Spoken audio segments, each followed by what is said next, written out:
we present John Moffatt as Hercule Poirot and George Baker as Colonel Weston in Agatha Christie's Evil Under the Sun.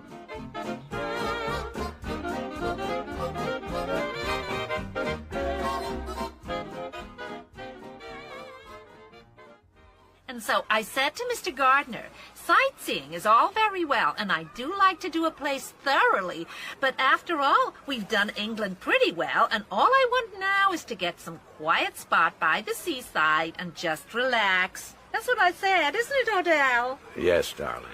It is not often that I expose myself to the perils of the English summer holiday.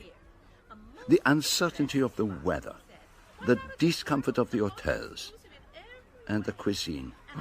Ma foi, the cuisine. Sanitary arrangements ever since a sister of his. For once in my life, I had allowed myself to be tempted. The Jolly Roger Hotel on Smugglers Island off the south coast of Devon was, I had been assured, the exception. A positive paragon among hotels. What I like about this place is that it is so intime, if you know what I mean. And so private, isn't that so, Miss Brewster? Quite right, Mrs. Gardner. No charabancs, no day trippers. And being such a small place, we can all talk to one another, and everybody knows everybody else. Mr. Kelso told us that the most interesting people came here, and he was right. There's you, Monsieur Poirot. Oh, no. And there's Miss Darnley. I just couldn't believe it. All my favorite dresses come from her salon. And such a lovely woman, isn't she, Odell? Yes, darling. And I did hear that Arlena Stuart arrived here late last night. We've seen every single one of her shows, haven't we, Odell? Yes, darling. She's Mrs. Marshall now. Though why a woman like that ever bothers to marry is quite beyond me. I was just tickled to death when I found out who you were, Monsieur Poirot. Wasn't I, Odell? Yes, darling. Although, I must confess, it did give me rather a turn meeting you. You see, I thought you might be here professionally. My wife is so sensitive, Monsieur Poirot. Well, I just couldn't bear it if I was going to be mixed up in some kind of murder mystery. But let me assure you, Madame Gardner, that I am simply here like you to enjoy myself. I do not even let the thought of crime enter my mind. No bodies on Smugglers Island? But that is not true. Regard them there on the beach, lying out in rows. They are not men and women. There is nothing personal about them. They are just bodies. Some of them are rather good bodies. What did you say, Odell? Nothing, darling. It is deplorable. Deplorable? Bodies arranged on slabs, like butcher's meat. But that's too far-fetched for words. Oh, it may be, yes. Mind you, I agree with you on one point. Those girls lying out there in the sun are sure to grow hair on their legs and arms.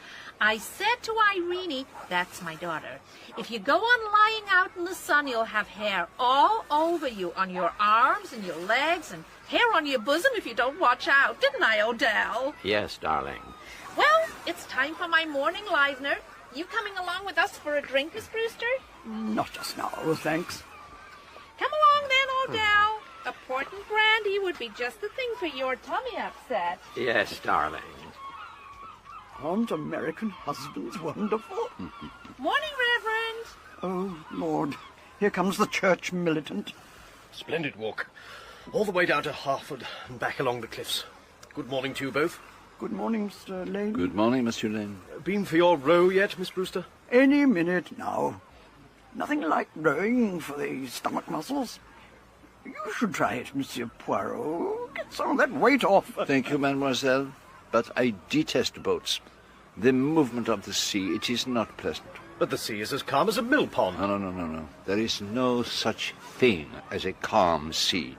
Always there is motion. Sea sickness is a really odd thing.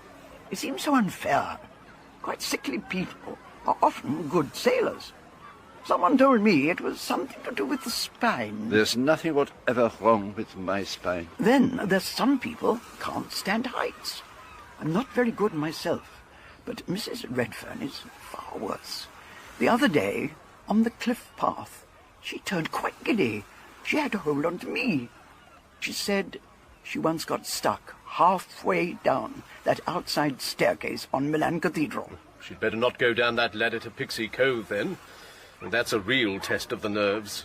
Oh, she's coming up from her bathe now. Ah, how delicately pale her skin is. So different from all the other cooked lobsters. It's her colouring, of course. Ash blonde.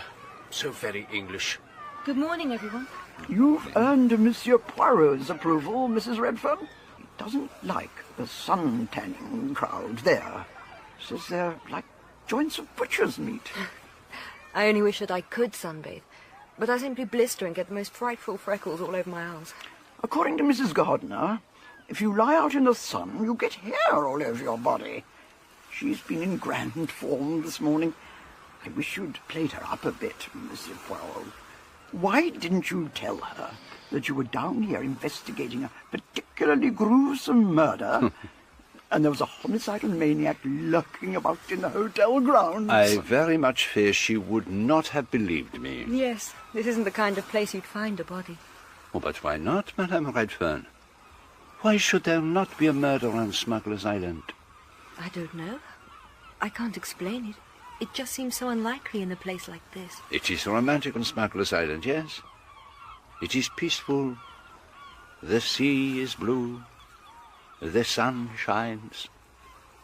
But you forget that there is evil everywhere under the sun. How very true. Of course, I realise that, but all the same. I think your husband's looking for you, Mrs. Redfern. Is he? Where? Over there. He's just come out of the water. Patrick! Here, I'm over here. I'm coming. I'll just get my towel. Good morning, everybody. But who is this? What an entrance. It is as if she is on the stage. That must be Arlena Stuart. She's certainly very beautiful. I wish I could get away with a backless swimsuit like that. You were talking about evil just now, Monsieur Poirot. Now, to my mind, that woman is the personification of evil. She's a bad lot, through and through. Like the woman who rode upon the scarlet-coloured beast. Is the water warm, Mr. Redfern? And Redfern turns towards her like a needle deflected by a magnet. Help me to find somewhere quiet to sunbathe. What about over there, by the rocks? Far from the madding crowd. Excuse me. I'm going back to the hotel. I'm getting sunburnt sitting here. It's too bad. She's such a nice little thing. Apparently, she gave up being a school teacher when they got married, a couple of years ago. The shameless effrontery of the woman. To steal a woman's husband away from her before her very eyes. Patrick Redfern's a fool. Can't he see that Arlena Stuart's the sort of woman who takes pleasure in smashing up homes? Well, I'm going to go and get my boat. Good day, Miss Brewster. Brewster. That woman, Arlena Stuart, is evil incarnate. There's not a man on the beach who is not following her with his eyes. Except you, Monsieur Poirot. What are you looking at? There is one other man who is not looking at her. That is her husband, I believe. Captain Marshall. Quietly reading the Times, pretending not to notice what is going on. You spoke of evil, Monsieur Poirot. Can't you sense its presence? Oh, yes, Mr. Lane. I can certainly sense it.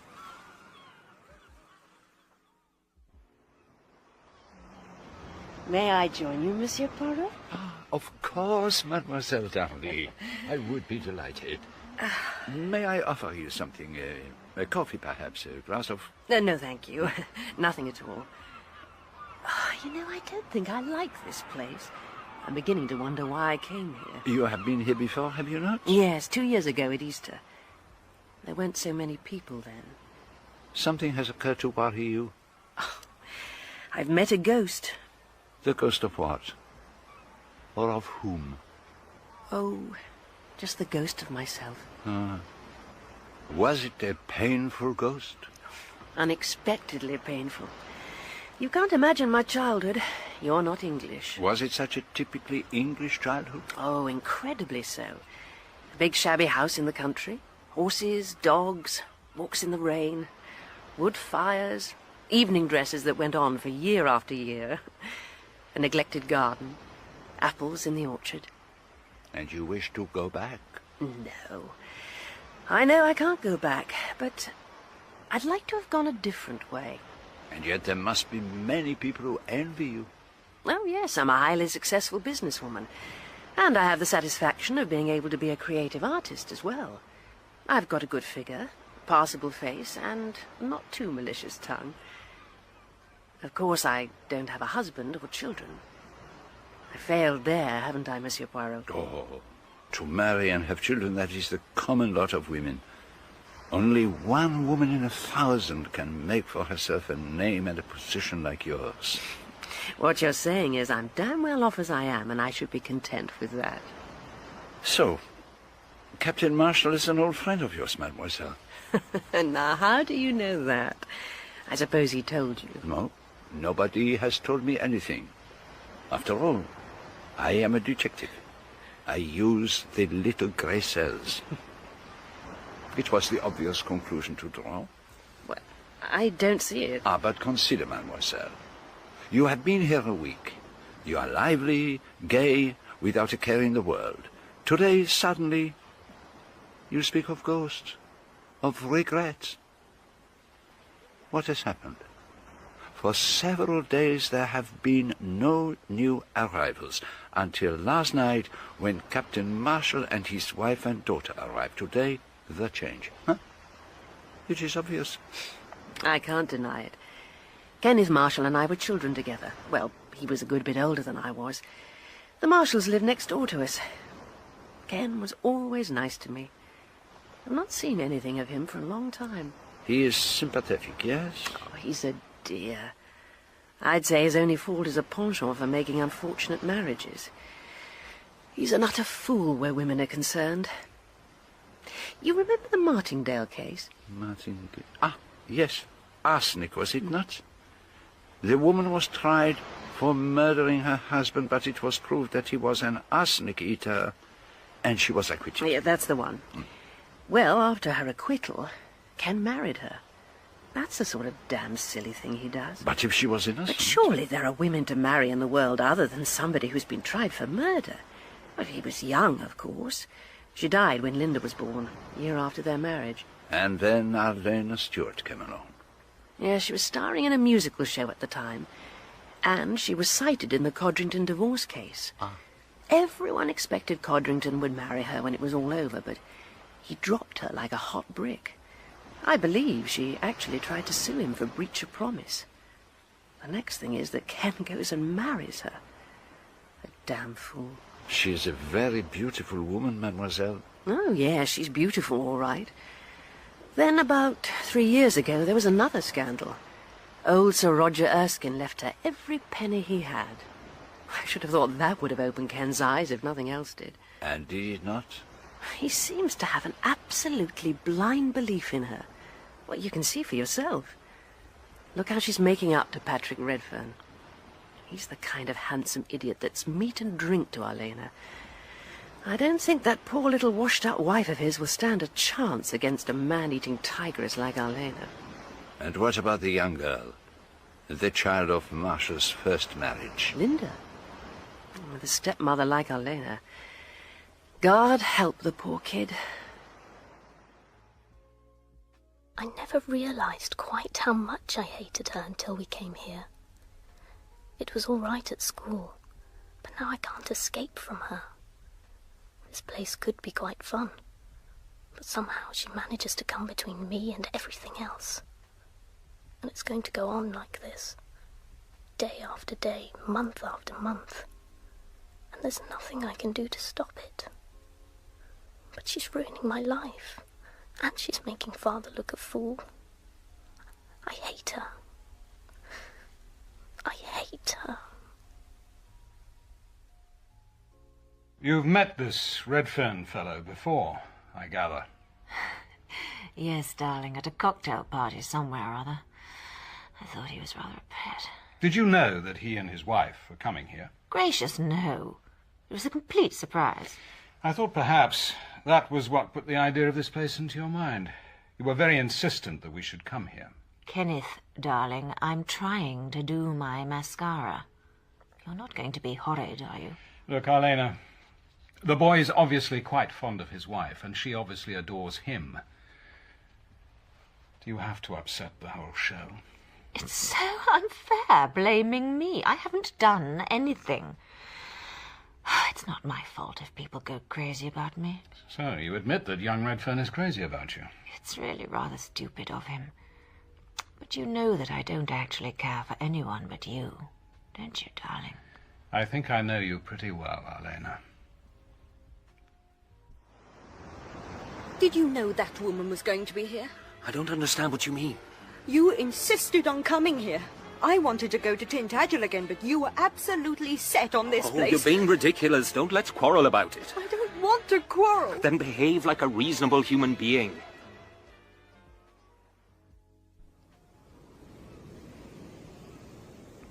I think this must be the most peaceful place on the island. Remember the downs at Shipley when we were kids? Could I ever forget? Pretty good, those days. You haven't changed much, Rosamund. Oh, yes, I have. Oh, you're rich and successful, but you're still the same Rosamund. I wish I were. Why is it that we can't hold on to the nice natures and high ideals we had when we were young? I don't know that your nature was ever particularly nice. You used to get into the most frightful rages. You half choked me the day you fell into that stream. Kenneth, if I say something really outrageous, will you ever speak to me again? I wouldn't ever not want to speak to you. Why didn't you get a divorce from your wife? I'm sorry, I shouldn't have said that. No, you're perfectly entitled to say it. But you just don't understand. Are you still frightfully fond of her? No, it's not really a question of that. You see, I married her. Well, she's pretty notorious. Is she? I suppose she is. It's obvious you're pretty unhappy. You could fix it so she could divorce you. I dare say I could. People get divorced all the time. And that's just what I hate. What do you mean? I can't stand that kind of attitude to life. Taking the easy way out as quickly as possible. There's such a thing as good faith. If you marry a woman and commit yourself to looking after her, then it's up to you to do it. I don't hold with quick marriage and easy divorce. Arlena's my wife. And that's all there is to it. Till death do us part? Till death do us part. So, you're the famous sleuth, eh? Yes, I am Hercule Poirot. Blatt, Horace Blatt. Very pleased to meet you. Down here on a job, eh? No. Nothing of the kind. I'm taking an holiday. You'd say that anyway, wouldn't you? Not necessarily. We'd be safe enough with me, you know. Learned to keep my mouth shut years ago. Shouldn't have gone on the way I have if I hadn't learned to do that. Same with you, I expect. You've got to keep it up that you're just here on a holiday. And why should you suppose the contrary? I'm a man of the world, Mr. Poirot. A chap like you would be at Deauville or the Touquet or Joanne Lepin. That's more your spiritual home. I should have expected that you too might have been more at home in Deauville or Biarritz. Instead of which, we're both stuck in this dump in the pouring rain. Oh, God knows why I came here. I think it was because the place sounded romantic. The Jolly Roger on Smugglers Island. Makes you think of when you were a boy. I brought the boat down here with me, too. Oh, you enjoy sailing? Mr. Blatt? Can't get enough of it. Redfern's keen on it, too. I'd hoped he'd come out with me a bit, but he's a lost cause now. Always hanging round that red-haired Mrs. Marshall. I should think that her husband's got his hands full looking after her. Oh, but here comes young Redfern. Better drop the subject. Evening, Patrick, my boy. What's it to be? Oh, thanks. I'll have a martini. One martini, please, Doris. And you, Mr. Poirot? No, not for me, thank you. Suit yourself, my friend. And another glass of the usual for me, please, Doris. Right, sir. Oh, it's so good to be back on Smugglers Island again. I used to come here on holiday from Ireland when I was a kid. I potted about in a dinghy. That was long before there was a hotel here, of course. And what was it like in those days? There were just a few fishermen's cottages at Lethercombe, and an old tumble-down house here on the island, all shut up. There were stories about secret passages leading down from the house to Pixie's Cave. We were always searching for them. Here's your martini, Patrick. Thanks. What's all this about the Pixie's Cave? Cheers. It's on Pixie Cove. The entrance is hidden by a lot of piled-up boulders. The cave's like a long, thin crack. You can just squeeze through it. But what is this Pixie? A kind of West Country fairy spirit. There are scores of tales about them in Devon and Cornwall. Huh. There are tours on Dartmoor where they're supposed to live, and I expect the farmers coming home after a thick night still complain of being pixie-led. You mean when they've had one over the eight? Well, that's certainly the common sense explanation. Well, time to get ready for dinner. On the whole, pirates are more my kind of thing than pixies. For a hard-bitten businessman, Mr. Blatt seems to have a very romantic imagination. Do you know him well? No, not really. I've been out sailing with him once or twice, but he doesn't really like having anyone with him. He prefers to be on his own. Oh, that is indeed curious. It is singularly unlike his practice on land. It's always pretty difficult keeping out of his way. I think, Mr. Redfern, that you enjoy living. Well, certainly I do. Why not? Why not, indeed? That is why, as a much older man, I venture to offer you a little piece of advice. And what is that? A very wise friend of mine in the police force said to me years ago, Hercule, my friend, if you would know tranquility, avoid women. It's a bit too late for that. I'm a married man. I know that. And your wife is a very charming, very accomplished woman. She is, I think, very fond of you. I'm very fond of her. I'm delighted to hear it. Look here, Monsieur Poirot, what exactly are you getting at? Les femmes. They are capable of complicating life unbearably. And the English, they conduct their affairs in a manner that is indescribable. If it was necessary for you to come here, Mr. Redfern, why, in the name of heaven, did you bring your wife? I haven't the faintest idea what you are talking about. You know perfectly. I am not so foolish as to argue with an infatuated man. I utter only the word of caution. You've been listening to those stupid women, Mrs. Gardner and Miss Brewster. They've got nothing better to do with their lives than concoct spiteful stories. Just because a woman's good-looking, they're onto her like a pack of harpies. Are you really so naive as all that, Mr. Redfern? Once again, I say to you, take care. She is a very dangerous woman.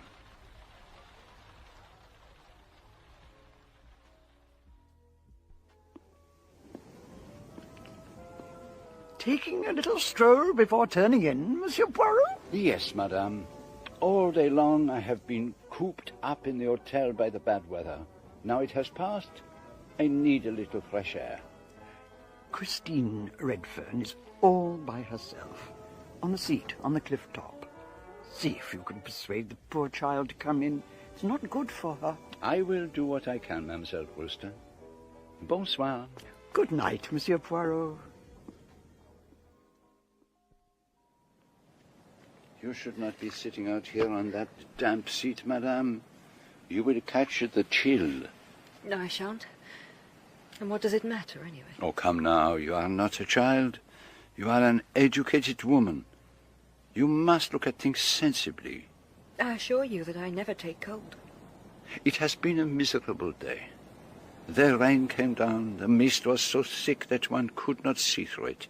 And now the sky is clear. And up above, the stars shine. It is like life, madame. Spare me your platitudes, Monsieur Poirot. Do you know what most sickens me in all this business? What? Pity. Do you think I don't know what they're all saying? Poor Mrs. Redfern, that unfortunate little woman. Little? I'm 5'9". They say little because they're sorry for me. And I can't bear it. Although you take exception to what you call my platitude, madame, allow me to tell you something. The Arlena marshals of this world count for very little. That's nonsense. I assure you it is true. Their empire is of the moment, and for the moment. To count, really to count, a woman must have goodness and brains. Do you think men care for goodness and brains? Fortunately, yes. I cannot agree with you. Your husband loves you, madame. I know it. How can you know it? I have seen him looking at you, madame. I can't bear it. I can't bear it. Patience, madame. It will all come right. Calm yourself. I'm fine. Leave me now. It would be better if you returned to the hotel. I just want to be alone for a little while longer. Don't worry. I shan't do anything stupid. And thank you, Monsieur Poirot. Good night.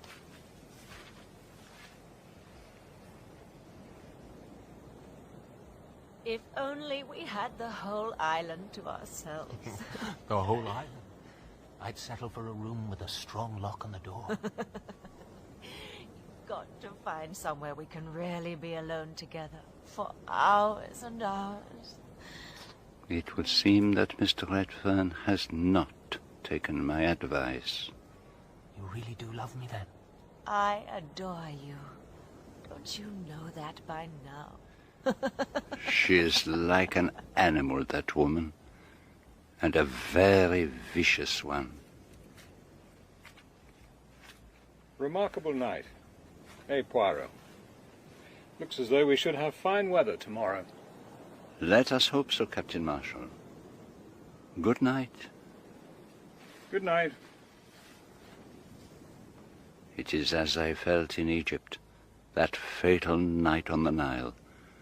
I am certain that a murder is going to be committed, and I feel utterly powerless to prevent it. How can one stand in the way of the inevitable?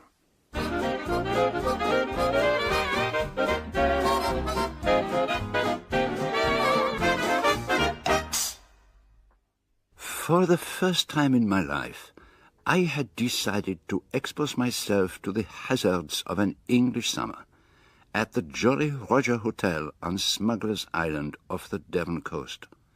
For a little while, all was perfect. Sunshine and a cuisine that was almost edible. But then a shadow fell across my little holiday. The famous theatre star Arlena Stuart arrived, intent on pursuing her love affair with young Patrick Redfern, while his wife looked helplessly on, and Arlena's husband, the phlegmatic Captain Marshall, pretended not to notice. It had all the makings of a disaster. But of all those drawn into the affair, it was for the stepdaughter of Arlena Stuart that I was most concerned. Even at the best of times, life can be very difficult for a girl of 16.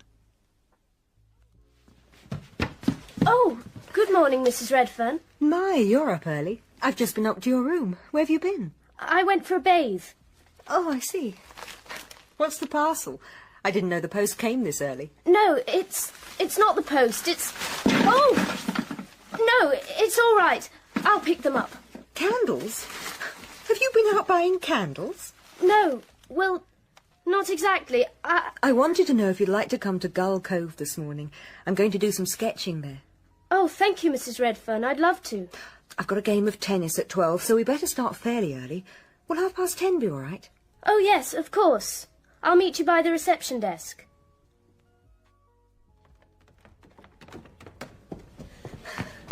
Goodness, you're in a hurry. What's the rush? Sorry, Miss Darnley. I'm going with Mrs. Redfern to Gull Cove. I thought I was late. Well, what time are you meeting her? 10:30. Well, you've still got 5 minutes. Oh, good. Are you all right, Linda? You look a bit feverish. No, I'm fine. It's such a lovely day. I actually got up for breakfast.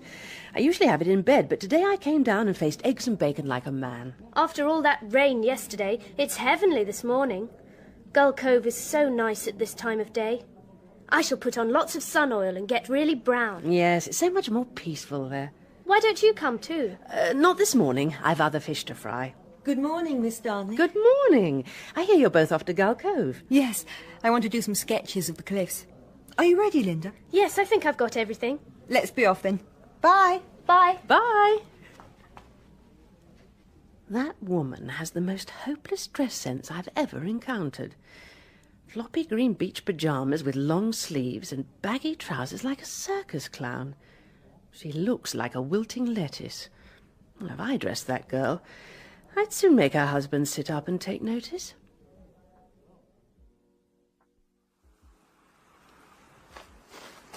Monsieur Poirot? Monsieur Poirot? Yes, madame. There is something I can do? Oh, you can give me a hand with this pedalo. I can't launch it by myself. Of course, madame. Just a bit further. Give it a good push. Thank you, Monsieur Poirot. That's splendid. Oh, you've wet your shoes. Yes, I have. I'm so sorry. Could you do something for me? And what is that, madame? Don't tell anyone I've gone. Everyone will follow me about, so for once I just want to be alone. Of course, madame. Your secret is safe with me. Thank you. Bye.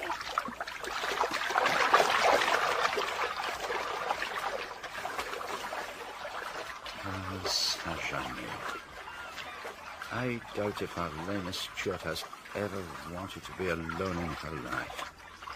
She has a rendezvous to keep, and I have a very good idea with whom.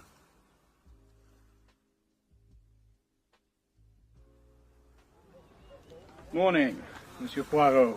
Good morning, Captain Marshall. Have you seen my wife anywhere about? Oh, has Madame risen so early then? She's not in her room. Oh, lovely day, isn't it? I shall have a bathe straight away. Got a whole load of letters to type this morning.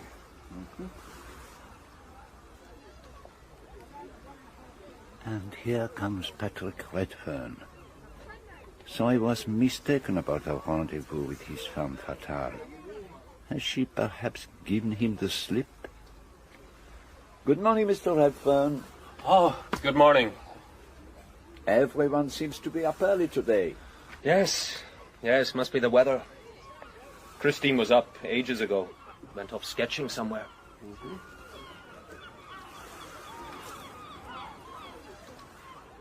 I went and found a suitable deck chair for myself in the shade. Mrs. Gardner came down and sat in her usual place. Oh. I guess Odell won't be down for a while. I told him that lobster would disagree with him, but would he listen? Miss Brewster arrived and sat down next to her. And still Patrick Redfern paced miserably up and down by the side of the sea. Have you been paddling with your shoes on, Monsieur Poirot? Oh, alas, mademoiselle, I was precipitated. Not like you.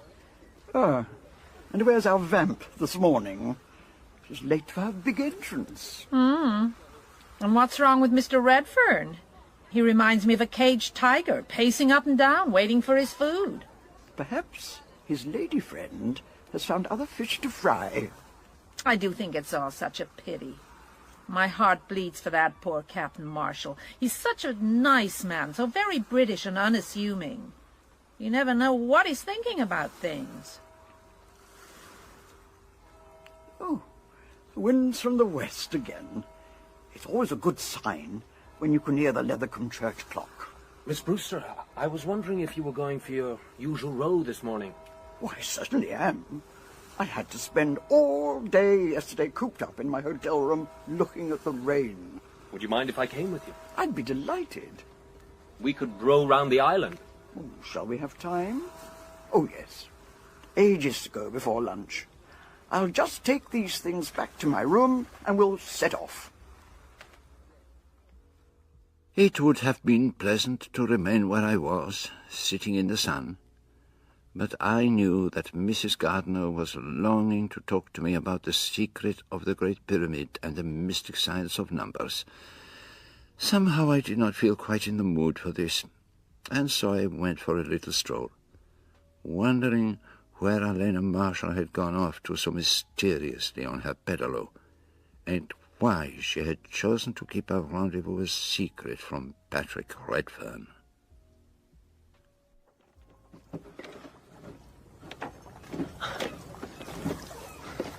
I shall probably have a fair crop of blisters by the time we get back. You're certainly setting quite a pace. Isn't it a marvellous day? When the sun really shines in England, there's nothing to beat it. Can't beat England anyway, in my opinion. The only place in the world to live in. I'm with you there, Miss Brewster. Anyone on Sunny Ledge this morning? Yes, I can see a sunshade. Oh, any idea who it is? Yes, it's Miss Darnley, I think. She's got one of those Japanese parasol affairs. We ought to have gone the other way round. We've got the current against us. It's not much of a current, really. I've swum out here and scarcely notice it. Depends on the tide, of course. But they always say that bathing from Pixie Cove is dangerous if you swim too far out. I've never had much trouble. We're coming round to Pixie Cove now. Can't take his eyes off the cliffs. He's looking for Arlena. That's why he wanted to come with me. She hasn't shown up this morning, and he's wondering what she's up to. I wouldn't be surprised if she's done it on purpose. Just a move in the game to make him keener. There's someone on the beach. I can't quite make out who it is. It looks like Arlena. That green Chinese hat of hers is unmistakable. I think you may be right. We don't want to land here, do we? Oh, we could just stop for a moment to have a word with her. There's lots of time. Well, if you really must. Poor boy. He's got it really badly. I suppose he'll get over it in time. Arlena! That's funny. She's lying face down on the sand as if she were sunbathing. But there's no sun. She's in the shadow of the cliff. Arlena? Arlena?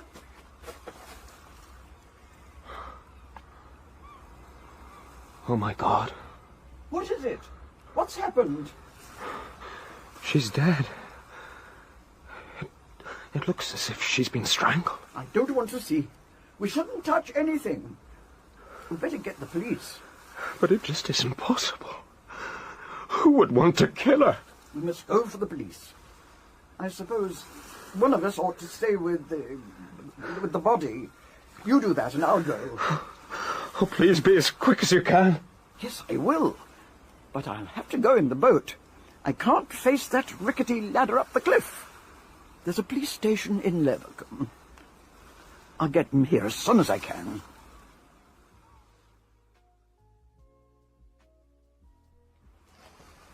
Strangled. And by a pretty powerful pair of hands, I'd say.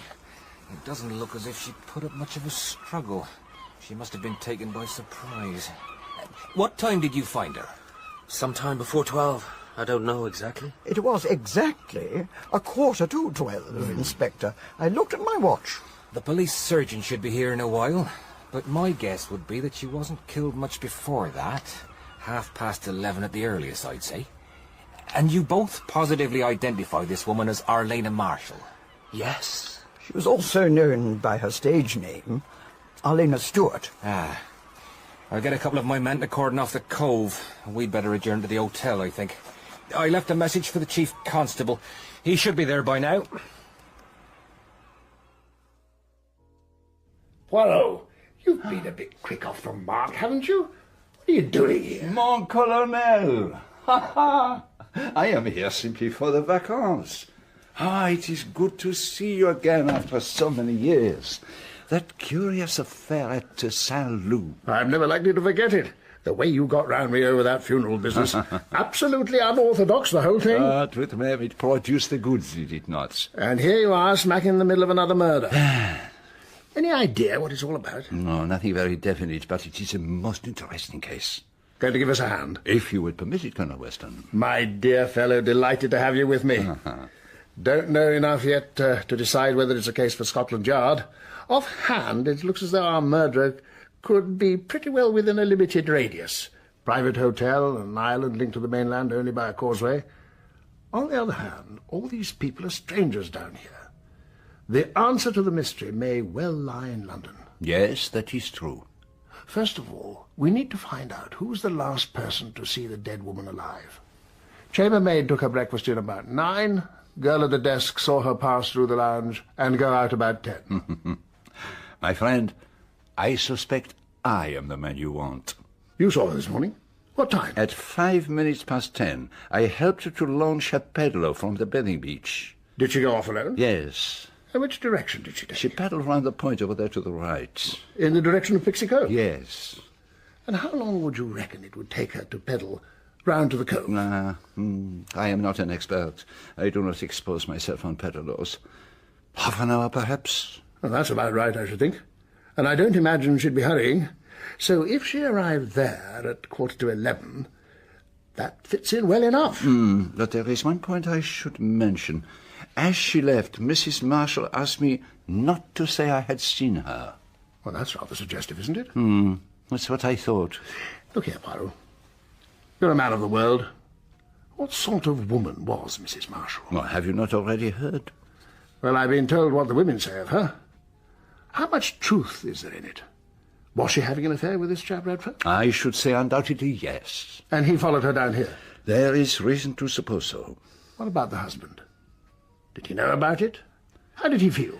It is not easy to know what Captain Marshall feels or thinks. He is a man who does not display his emotions. But he might have them all the same. Oh, yes, Colonel. He might have them. Then we'd better have a word with him.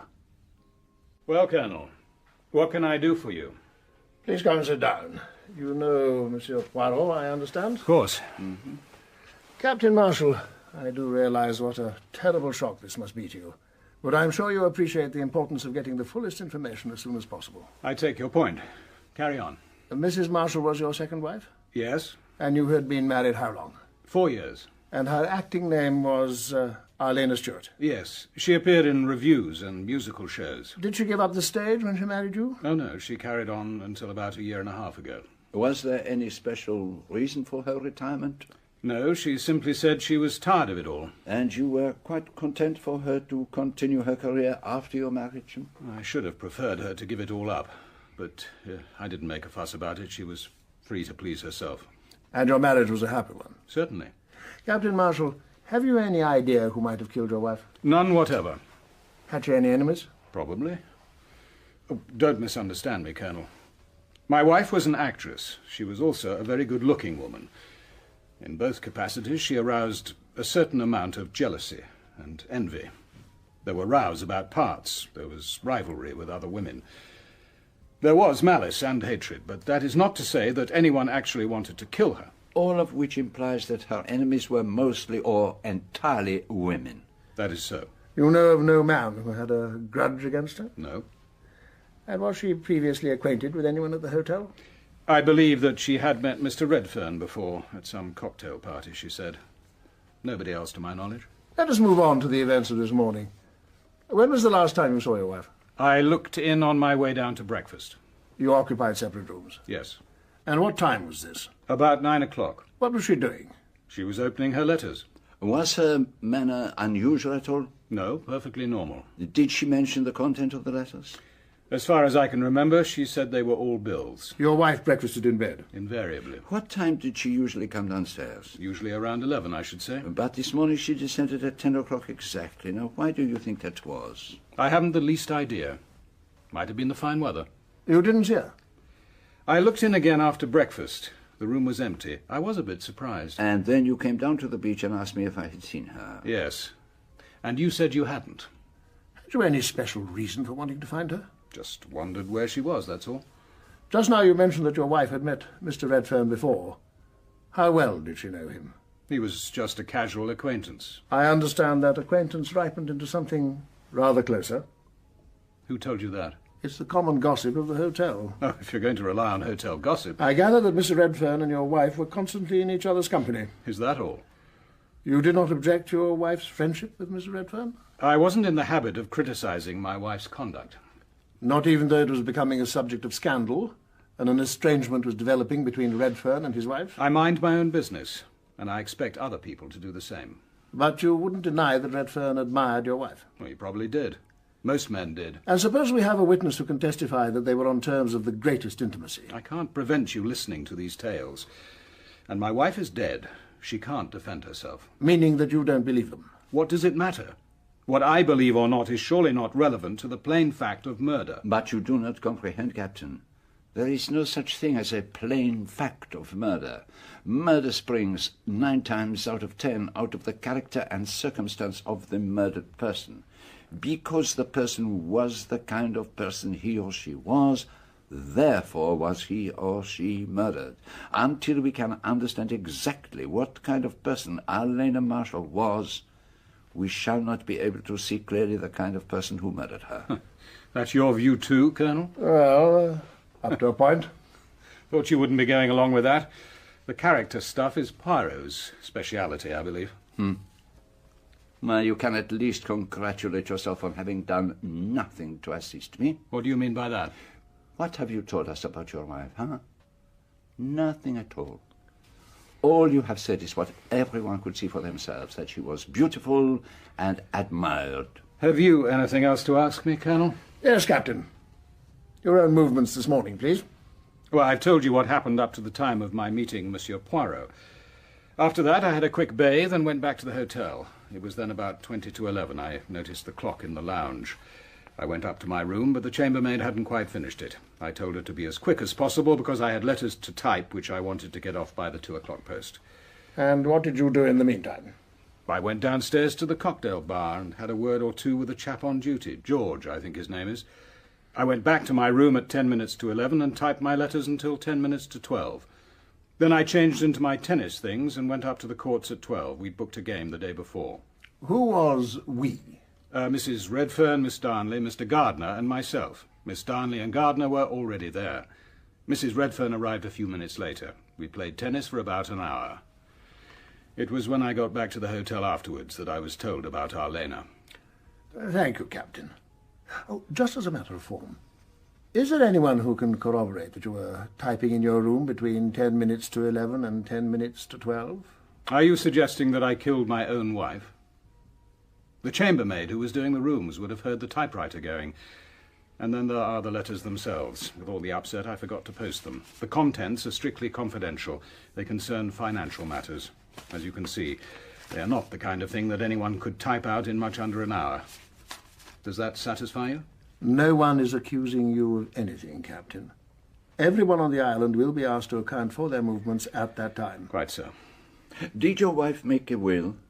I'm fairly sure she didn't. She always said that things like that gave her the horrors. If she died intestate, you would, of course, succeed to the property. Yes, I suppose I would. Although perhaps she had very little of her own to leave. On the contrary. 3 years ago, an old friend of hers, Sir Roger Erskine, left her most of his fortune. It amounted to around £50,000. So, as it happens, your wife was quite a rich woman. I suppose you could say that. Anything further? I don't think so. You, Poirot? I have nothing. Let me offer you all my sympathy in your loss, Captain. Thank you.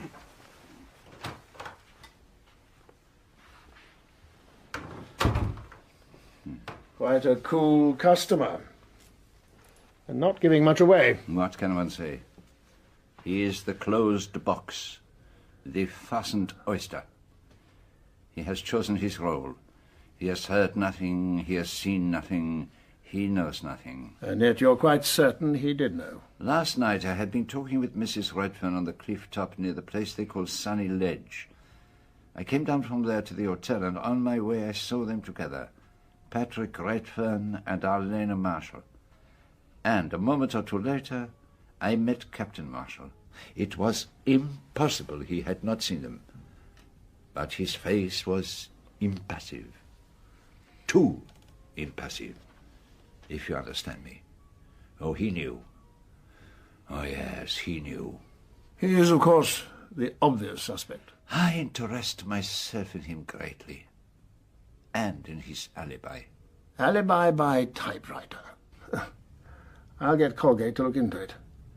We'd better go and have a word with him. I'd like to have his views on the whole business.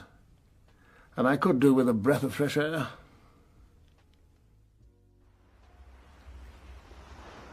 It boils down to this. Was it an outsider or a guest at the hotel? I'm not eliminating the servants entirely, mind, but I don't suspect for a minute that any of them had a hand in it. The one fact that stares you in the face is that the only person to gain by her death was her husband. If ever there was a crime passionnel, this is it. Oh, there are so many passions. Yes, I see what you mean. I bet she made some pretty bad enemies. But no one capable of murdering her, according to her husband. And as I said just now, all Arlena Marshall's enemies would be women. And it seems hardly possible that this crime could be committed by a woman. What did the medico have to say about that?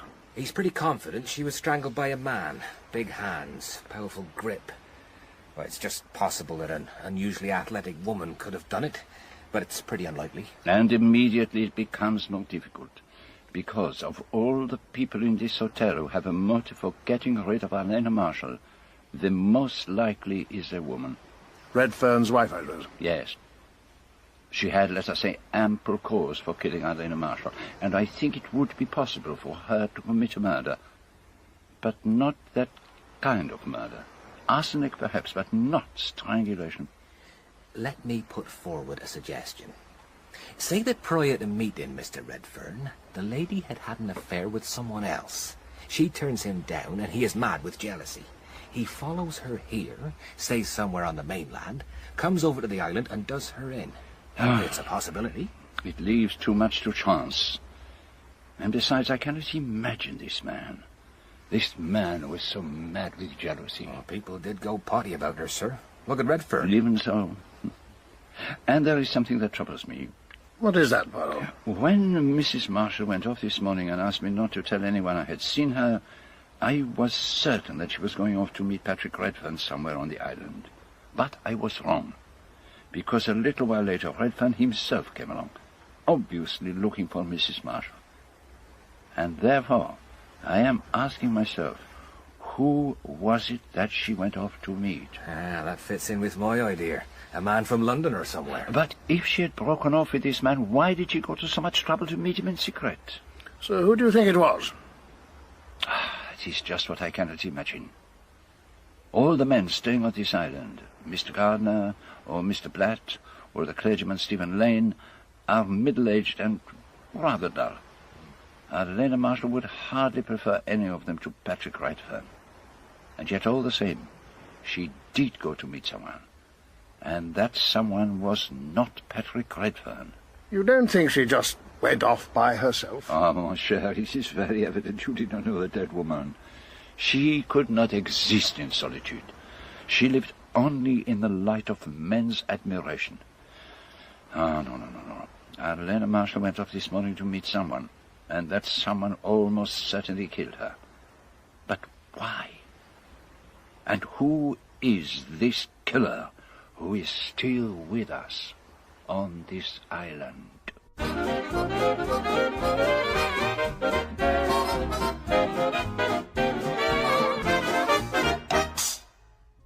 I had gone down to the Jolly Roger Hotel on Smugglers Island in search of good food, peace and quiet, and gentle English sunshine. And I had found violent death. Arlena Marshall, a femme fatale if ever there was one, had been brutally strangled on a deserted beach. There were two people who had very good reason to wish Arlena Marshall dead.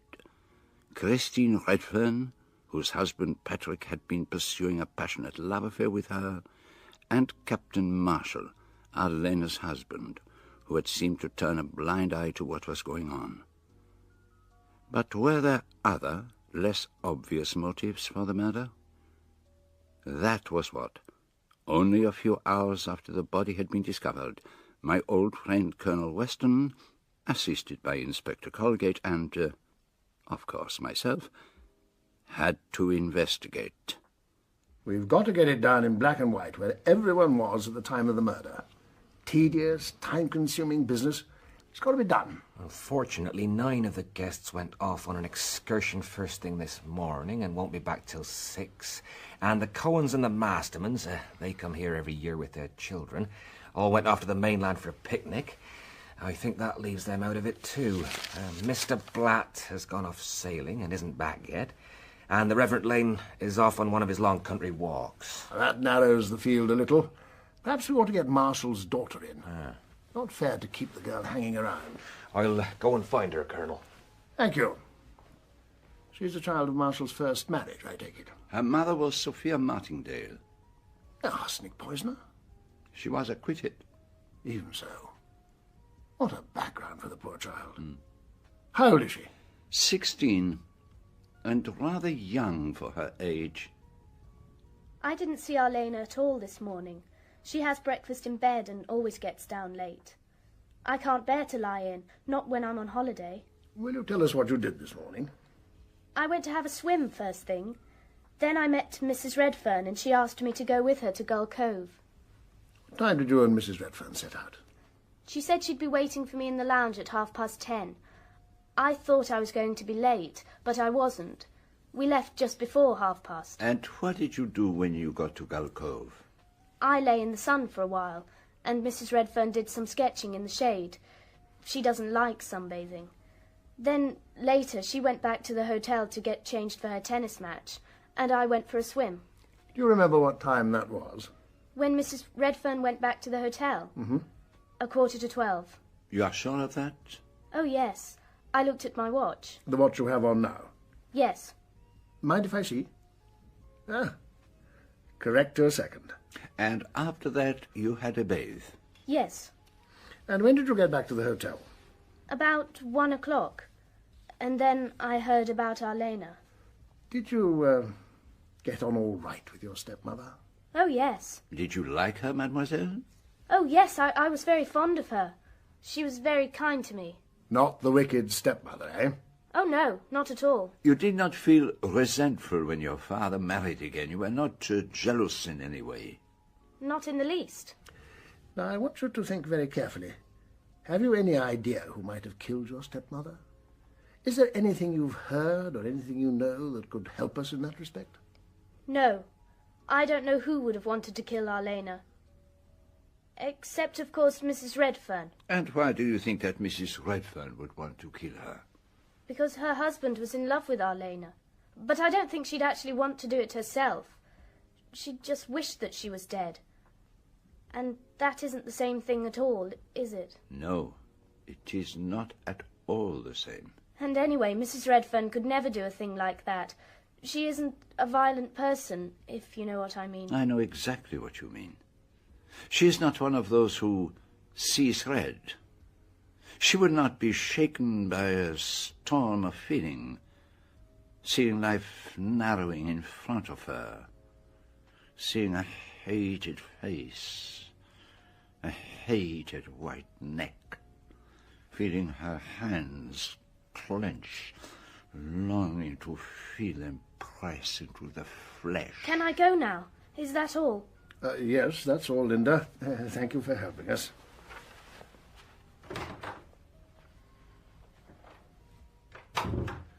You know, I felt a bit of a cad questioning her about what went on between her father and stepmother. All the same, it had to be done. Murder is murder. She's the person most likely to know the truth of things about them. I'm rather thankful she had nothing to tell us on that score. Yes, I thought you were. Don't you think you went a bit too far with all that hands sinking into the flesh business? Not quite the sort of idea to put into a child's head. So, you thought I was putting ideas into her head? Well, weren't you? Anyway, all we really got out of her was an alibi for the Redfern woman. Exit the jealous wife as top suspect. There are better reasons than that for leaving Mrs. Redfern out of it. Apart from anything else, her hands are too small and delicate. I suppose the Redferns ought to be our next priority. Which of them should we start with? With the husband, I think. before he has had too much time to recover from the shock. I met her at a cocktail party about 3 months ago. Captain Marshall has implied that until you both met down here, you did not know each other well. Is that so, Mr. Redfern? Well, not exactly. As a matter of fact, I saw a fair amount of her one way or another. Without Captain Marshall's knowledge? I don't know whether he knew about it or not. And was it also without your wife's knowledge, Mr. Redfern? I believe that I mentioned to my wife I had met the famous Arlena Stuart.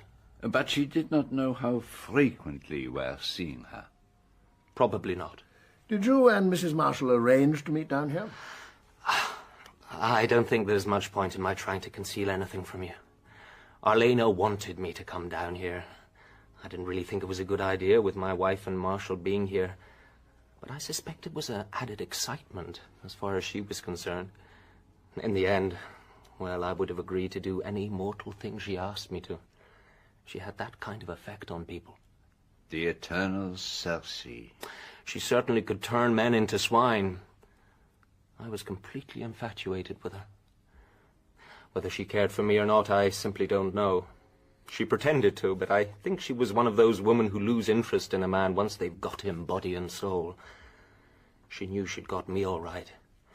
When I saw her lying there, dead on the beach this morning, it was like being hit by a bolt of lightning. And now? How much of this has got to be made public? It's not as though it could have any bearing on her death, and if it all comes out, it's going to be pretty rough on my wife. And that concerns you, does it? I realize you must think I haven't given her much thought up to now, but the real truth is that I care for my wife very deeply. Arlena was a kind of madness, the sort of damn fool thing that men do. But Christine is different. She's real. Badly though I've treated her, I've known all along that she was the person who really counted. I wish I could make you believe that. But I do believe it, Monsieur Redfern. Oh, yes. I believe it. Thank you, Monsieur Poirot. If your infatuation for Mrs. Marshall played no part in the murder, then there will be no point in dragging it into the open. But what you don't seem to realize is that your intimacy with Mrs. Marshall may have a very direct bearing on the murder. It might establish a motive for the crime. I don't follow you. Supposing that Captain Marshall had found out about your affair with his wife. You mean he might have killed her? It had not occurred to you? Never. Marshall's such a quiet kind of chap. It doesn't seem likely. What was the attitude of Arlena Marshall toward this? Was she frightened that her husband might find out, or did she not care? There were times when she seemed a bit nervous about it all. Did she seem afraid of him? No, I wouldn't say that. And was there at any time a question of divorce? Oh, no. I would never have done that to Christine, and I'm sure Arlena never thought of such a thing. She was perfectly satisfied with the husband she'd got. I was just one of a succession of poor mutts. Just something to pass the time with. I knew that all along, but it didn't alter my feelings towards her. Now, Mr. Redfern, did you have a particular appointment with Mrs. Marshall this morning? No, not a particular appointment exactly. We usually met every morning on the beach. We'd swim or paddle about on floats. Were you surprised not to find her there? Yes, I was. I couldn't understand it at all. If she were keeping an appointment somewhere else, do you have any idea with whom that might be? No idea. And when you had a rendezvous with Mrs. Marshall, where did you go? Well, sometimes in the afternoon we'd meet at Gull Cove. The sun is off there at that time, so you don't usually get many people there. Did you ever meet at the other place, Pixie Cove? No, you see, Pixie Cove faces west, and people go around there in boats or on floats in the afternoon. And your private rendezvous, they were always in the afternoon? Yes. That's the time when most people go and have a sleep or mooch about, and nobody knows much where anyone is. After dinner, of course, we used to go off on a stroll together. Ah, yes. Then you can give us no help whatsoever as to why Mrs. Marshall should have gone off to Pixie Cove this morning. I haven't the faintest idea. It wasn't like Arlena at all. Can you think of anyone in her London circle who might have had a grudge against her? Someone you may have supplanted in her affection, perhaps? I honestly can't think of anyone. So, we seem to be left with three possibilities. An unknown killer, some maniac who just happened to be in the vicinity, And that's a pretty tall order. But isn't it the most likely explanation? Pixie Cove is practically inaccessible. You can only get at it by boat or by walking over the causeway, crossing the island by the hotel, and climbing down a rickety ladder. Neither way suggests a killing on the spur of the moment. You said there were 3 possibilities. There were 2 people on the island who had a very good reason for killing her. Her husband for one, and your wife for another. My wife? Oh, but that's ridiculous. She's not that kind of person. There's no violence in her. Anyway, Arlena was much stronger than Christine. I doubt whether she could strangle a kitten, let alone a woman like Arlena. Oh, Christine could never have got down that ladder. She's no head for heights at all. No. No. She couldn't have done it. Didn't think it necessary to tell the fellow his wife had got an alibi. Shook him up a bit, didn't it? The argument he advanced were as strong as any alibi. Oh, she couldn't have done it. Marshall could, but he too has an alibi. Oh, the fact that he was typing letters? Oh, not very reliable. And the letters themselves? He could perfectly well have prepared them beforehand. The man is not a fool. Well, I'll get Colgate to look into it. Patrick said you wanted to have a word with me. Oh, yes, Mrs. Redfern. Come in. Sit down, please. Thank you. You know Monsieur Poirot, of course. Oh, yes. We're asking everyone to account for their movements this morning. Pure routine, you understand. Where do you want me to begin? As early as possible, madame. What did you do when you got up this morning? On my way to breakfast, I went into Linda Marshall's room. She wasn't there, but I met her in the corridor. I asked her if she'd like to come with me to Gull Cove. At what time was this? About 8:30. And where had Miss Marshall been? She said she had been swimming. And what time did you set out for Gull Cove? I think it was just on 10:30. And what did you do at Gull Cove? I did a few sketches, and Linda sunbathed. And what time did you leave the cove? At 11:45.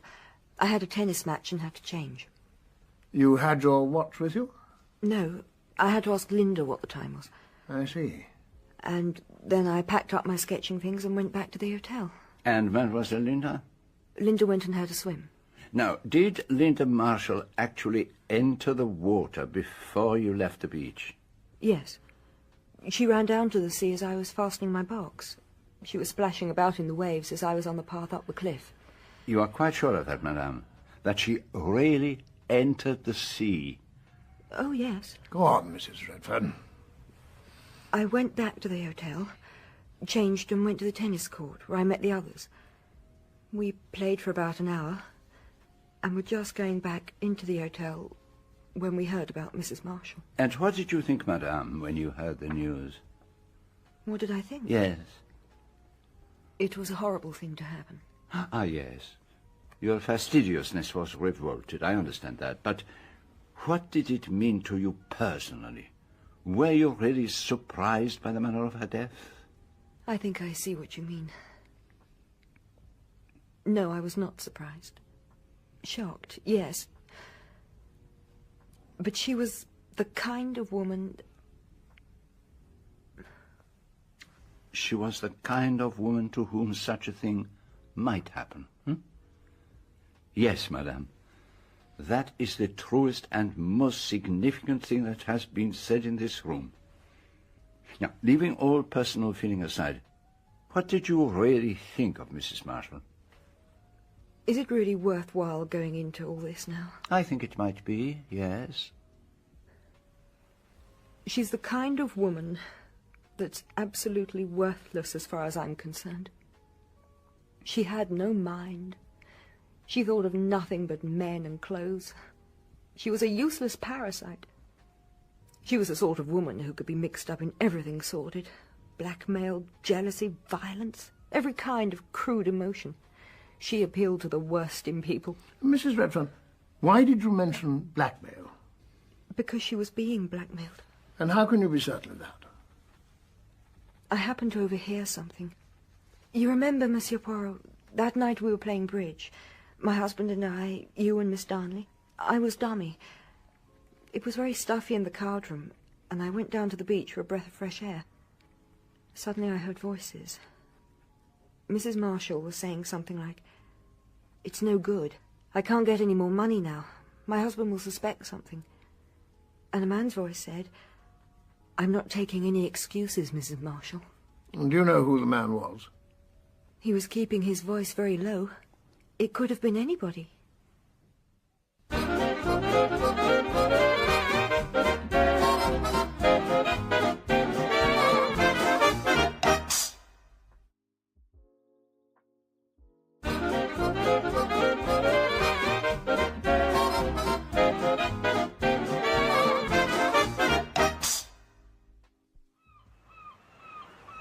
Now we're getting somewhere. But I am not certain where.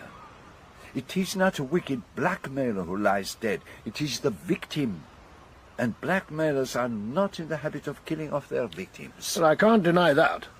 But it does suggest a reason for Mrs. Marshall's going off to Pixie Cove by herself. She was meeting the fellow who was blackmailing her. Pixie Cove would certainly be the ideal place for such a rendezvous. It is difficult of access, and it is deserted in the morning. And it has another advantage. I heard about it the other day. There is a cave there. A place where someone could wait, unseen. Well, we'd better take a look inside it. We might find a pointer of some kind. You know, Poirot, this blackmail business does rather put a different complexion on things. None of the men staying here fitted the bill as a possible lover for Arlena Marshall, but a blackmailer's a very different kettle of fish. I'd like to have a word with Mr. Blatt when he comes back from his morning sailing. Yes. A boat. That is very suggestive. We'd better get back inside. It's time to ask Miss Brewster if she knows anything. And after you and Mr. Redfern had found Mrs. Marshall's body, you rode back alone rather than taking the quicker route overland, huh? No power on earth would make me climb the ladder up that cliff. I can face many things, but I have no head for heights. And there's nothing else you know of that could help us in any way?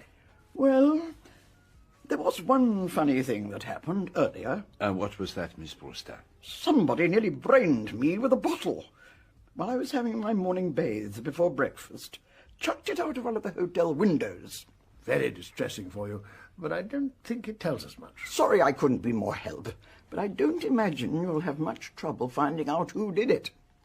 What makes you think that? Well, with a woman like that, you've only got to hunt around in her unsavoury past. Someone who had a grudge against her and came over from the mainland without anyone seeing him? Oh, why should anyone see him? Mrs. Redfern and the Marshall child were over at Gull Cove. The rest of us were on the beach. Who on earth was there to see him except Miss Darnley? And where was Miss Darnley? Well, she was sitting in the cutting at the top of the cliff, Sunny Ledge. Mr. Redfern and I saw her when we were rowing round the island. I see. Well, we'd better find out if she noticed anyone. Not a soul, Colonel. And I would certainly have noticed if anyone had come along the path. What about by sea? Did you notice anyone on a float or a boat during the morning? No, I didn't. I was reading, you see. Of course, I looked up from my book from time to time, but as it happened, the sea was quite deserted every time I did so. You didn't even notice Mr. Redfern and Miss Brewster when they went round? No. You were, I think, acquainted with Captain Marshall. Ken was an old family friend. We grew up together. I hadn't seen him for a good many years. And Mrs. Marshall? I'd never exchanged half a dozen words with her before I met her here. Would you say that Captain Marshall was devoted to his wife? He may have been. I can't really tell you. He's rather old-fashioned. He doesn't have the modern habit of shouting his matrimonial woes from the rooftops. Did you like Mrs. Marshall? No. Why was that? Surely by now you've discovered that Arlena Marshall wasn't exactly popular with her own sex. She was bored to death when she was with women, and she showed it. Though I must say I admired her style. She had a great gift for clothes, and she wore them well. She spent a great deal on clothes. She must have done. But then she had money of her own, and Captain Marshall is quite well off. Did you ever hear that she was being blackmailed? Blackmailed? Arlena? The idea seems to surprise you. But what would anyone blackmail Arlena about? There are certain things, I suppose, that Mrs. Marshall might not want to come to her husband's ears. Well, I suppose so, but Arlena was rather notorious in the way she carried on. She never made any pretence of respectability. You think, then, that her husband was aware of her various affairs? You know, I really don't know what to think. I've always assumed that Kenneth accepted his wife for what she was, that he had no illusions about her. But it may not be so. Men can be very stupid sometimes. What exactly do you mean by that? Kenneth Marshall is really rather unworldly, you know. At heart, he's a bit of an idealist with rather old-fashioned notions about women. He may have believed in Arlena quite blindly. He may have thought she was just admired. And you know no one who is likely to have had a grudge against Mrs. Marshall? No, I can't think of anyone. But then I probably wouldn't know. I thought you might have had some contact with her through your dressmaking business. I only wish I had. But Arlena never came to me for dresses. A pity. I should have made a small fortune. No, Colonel, if you want to find out the dirt about Arlena, you need to talk to someone in her own intimate circle. Thank you, Miss Darnley. Well, hasn't Monsieur Poirot any questions to ask? I can think of nothing, mademoiselle. Thank you. Thank you, Monsieur Poirot.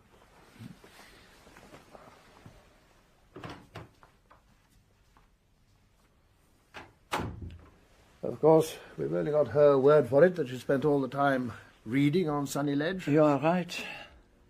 The fact that Mr. Redfern and Miss Brewster noticed her there does not account for the whole time.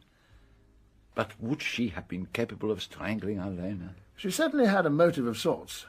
She was a childhood friend of Marshall. She may have resented him marrying a woman she disapproved of. And she may have resented even more the way in which Arlena Marshall treated her husband, taking a succession of young lovers and never even trying to conceal the fact from him. Oh, yes, it is easy enough to see that Rosamund Darnley may have hated her. But did she really hate her so much as to wish to kill her? I don't see why not. She may have thought the risk was well worth taking. With Arlena out of the way, there was nothing to stand in the way of her and Marshall. And she is an exceedingly attractive woman. Come in. I thought you ought to know that some of the guests are getting a bit restive. We've been keeping them out of their rooms on the upstairs corridor. If you want to have a look around, the sooner the better. Oh, thank you for reminding me, Inspector. We'll come right away. We'd better start with the Marshal's rooms. Arlena Marshall certainly had a most extensive wardrobe. Dresses, lingerie, beach hats. Enough to last her for an entire year. Les femmes. There's a packet of letters here. 3 from young Redfern. He'll learn not to write letters to women after this. Women always keep letters and swear blind they've burnt them. Here's one from some other chap. Dearest Arlena, God, I feel blue. To be going out to China and perhaps not seeing you again for years. I didn't know that any man could go on feeling crazy for a woman the way I feel for you. Thanks for the check. They won't prosecute now. It was a close shave, though, and all because I wanted to make money for you, to buy you the most fabulous emerald in the world. Don't forget me. I know you won't. You are mine always. J.N. Another poor mutt. It might be worthwhile to find out if this J.N., whoever he was, really did go to China. Otherwise, he might be just the person we're looking for. Thinks he's found the love of his life and suddenly discovers he's been played for a sucker. It's certainly worth following up. Yes. That letter is important. I find it very important. Shall we take a look at Marshall's room? I'd like to have a look through his letters. See if there's anything to bear out his story about having to type those financial statements in a hurry. And while you are doing that, I shall inspect Mademoiselle Linda's room. Good idea. There's always a chance that Marshall may have put something in his daughter's room that he didn't want us to find. All very neat and tidy for the room of a teenager. Everything in its proper place. It looks as if she has been burning something in the fireplace. a lump of something that looks like candle grease and some fragments of green paper with the figure 5. Part of a pull-off calendar, perhaps. And a pin. And some burnt hair. What is one to make of all this? Oh, pour l'amour de Dieu, is it possible? And the books on her shelf. The Marriage of William Ashe. Very dull reading for a 16-year-old. But perhaps the best the lending library had to offer. Murder in the Cathedral, The Burning Court, something wedged behind them. A History of Witchcraft and Sorcery. So, I was right. But as to the other, is that also possible? No, it is not possible. Unless...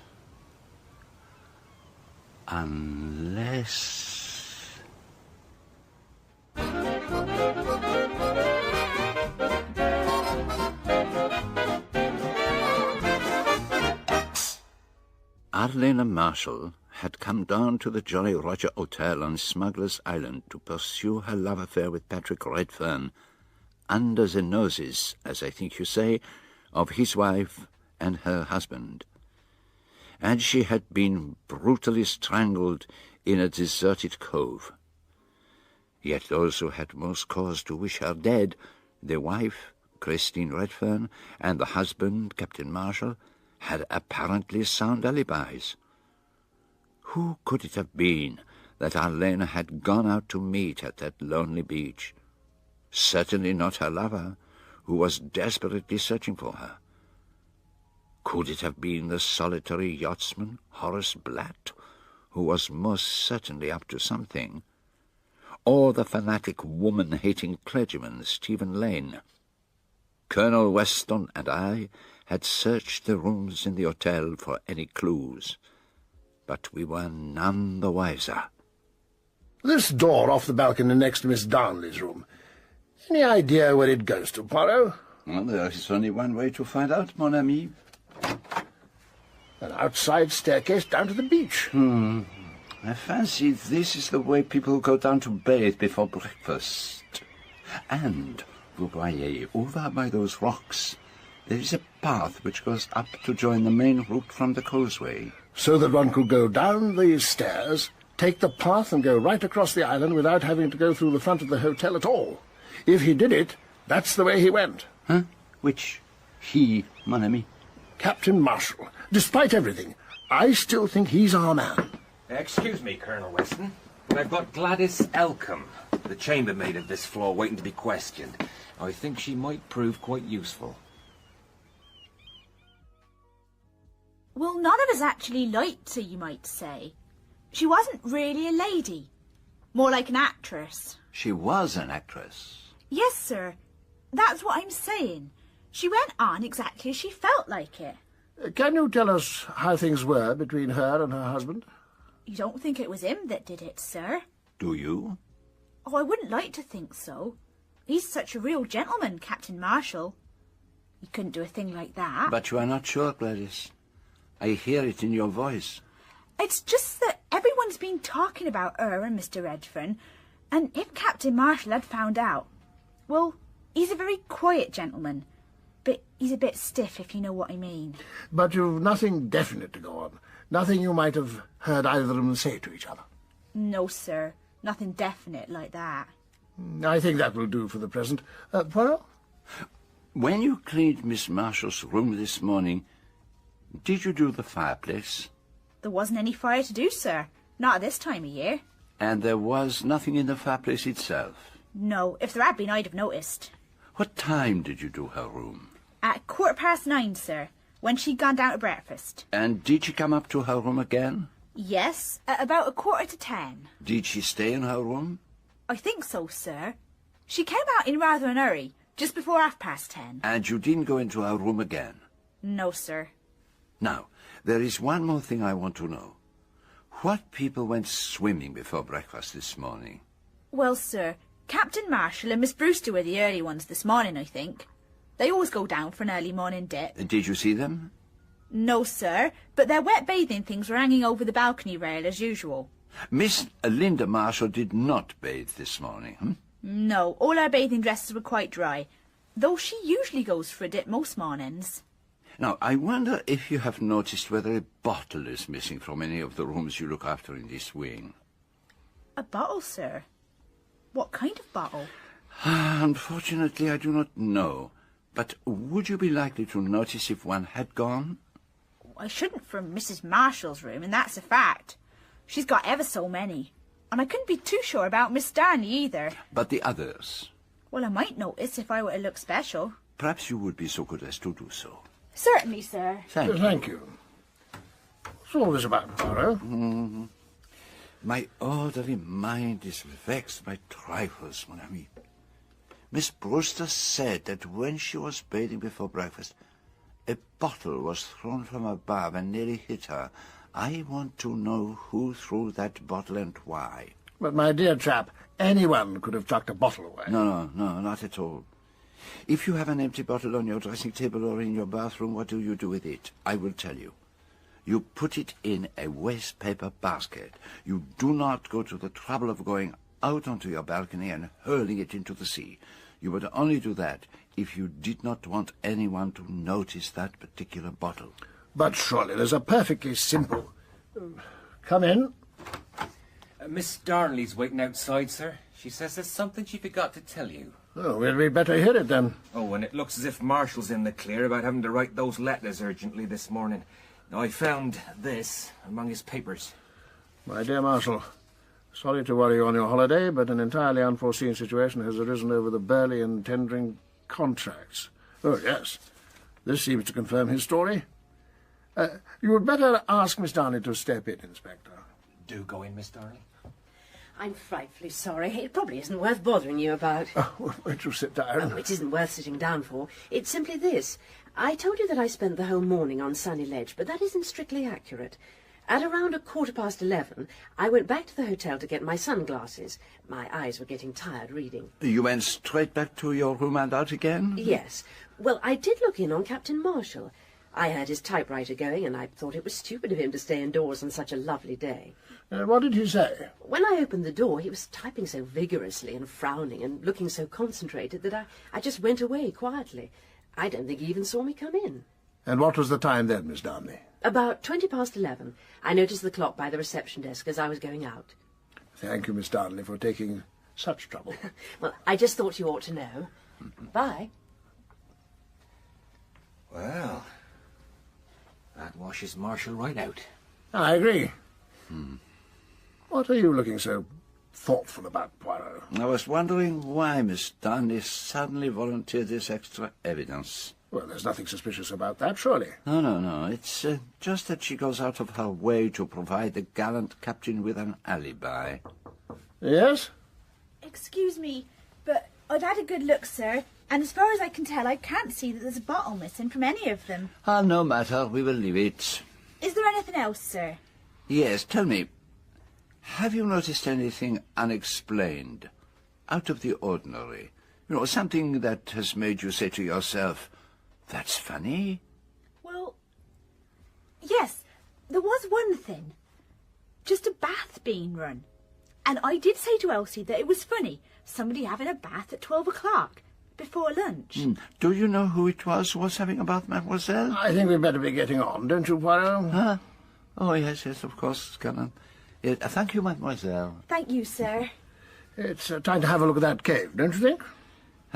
You should take Mr. Redfern with you, since he knows the exact location. Well, aren't you coming? No, alas, I am like Miss Brewster and Mrs. Redfern. I do not care for perpendicular ladders. Well, then you can take a boat. Oh, no. My stomach, it is not happy at sea. Nonsense, man. It's calm as a mill pond today. You can't let us down. We might miss something without you. That is true. Oh, by the way, sir, The reverend gentleman has just got back, Colonel. What's that? Stephen Lane, sir. I asked him to wait in the lounge. Ah, good, Colgate. We should certainly go and have a word with him.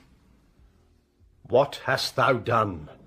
The voice of thy brother's blood crieth unto me from the ground. Sorry? Murder. One of the first sins known on earth. If you could just give us your movements today, sir. Willingly. I'm fond of walking. Today I went to St. Petrock in the Coombe. That is about 7 miles from here. A very pleasant walk along winding lanes. I visited the church. It has some fragments of early glass and a splendid painted screen with the figure of St. Petrock and his dragon. Did you meet anyone on your walk, Mr. Lane? No. A couple of boys on bicycles passed me once.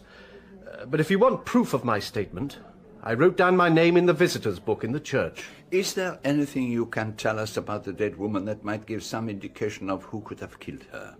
Anything you heard or saw? I heard nothing. But I can tell you this. I knew instinctively as soon as I saw her that Arlena Marshall was a focus of evil. Woman can be a man's help and inspiration in life. She can also be man's downfall. She can drag a man down to the level of the beast. Arlena Marshall was such a woman, made in the image of Jezebel and Aholibah. Now she has been struck down in the midst of her wickedness. But you have no idea who might have struck her down. She was, in fact, strangled by a pair of human hands. I know nothing. Nothing.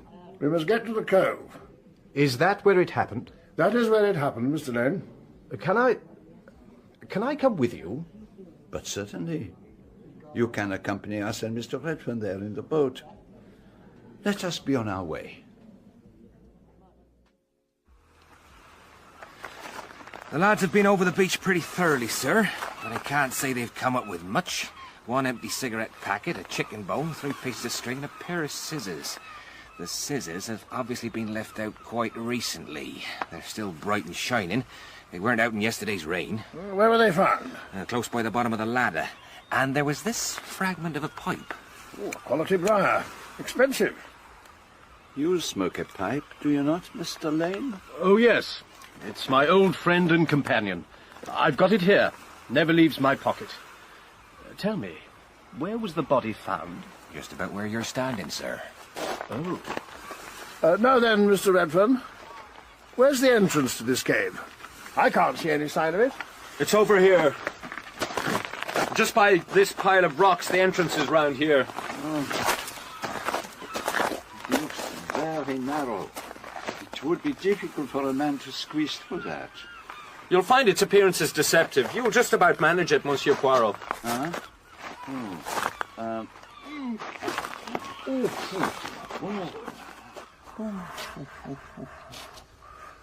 Yes, quite a handy little place.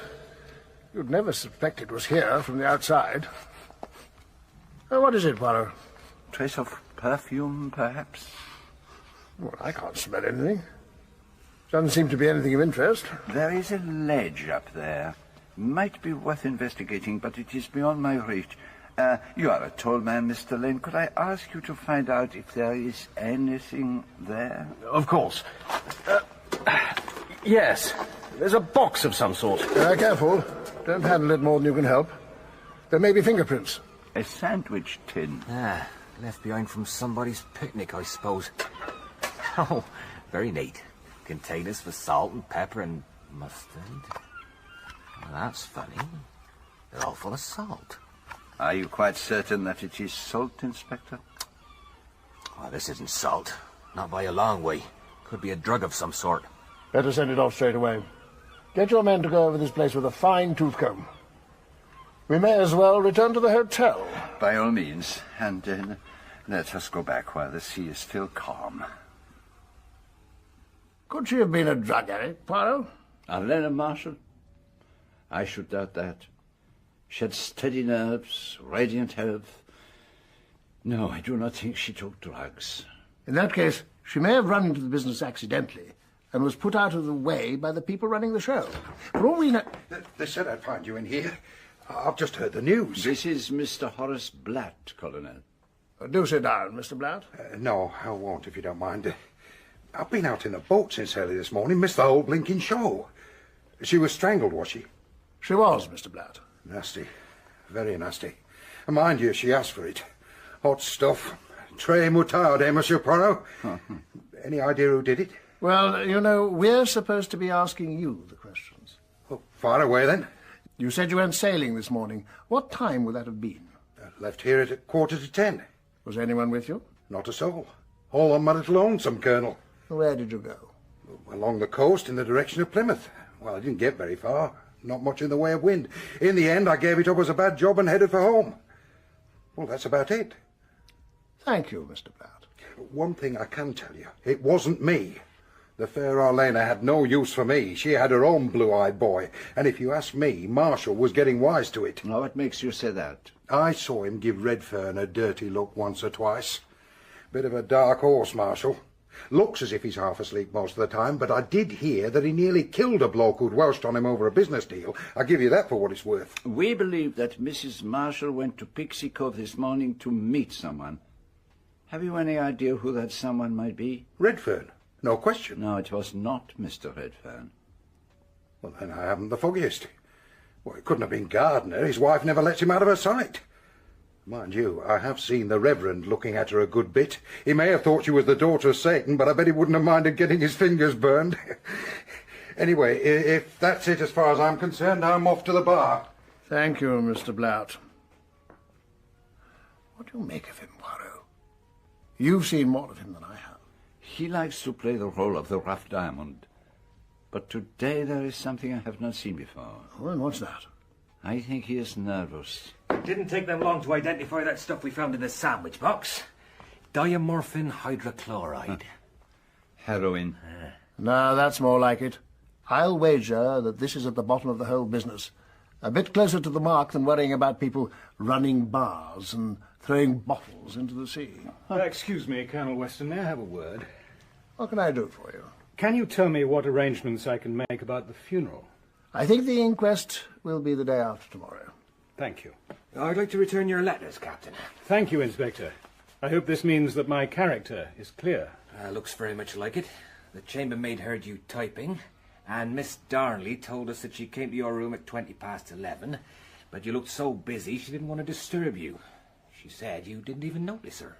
As a matter of fact, she is wrong. I did see her, though she may not have been aware of the fact. I caught sight of her in the mirror. And now I better get these letters to the post. Where will the inquest be held? In the old courthouse in Leathercombe.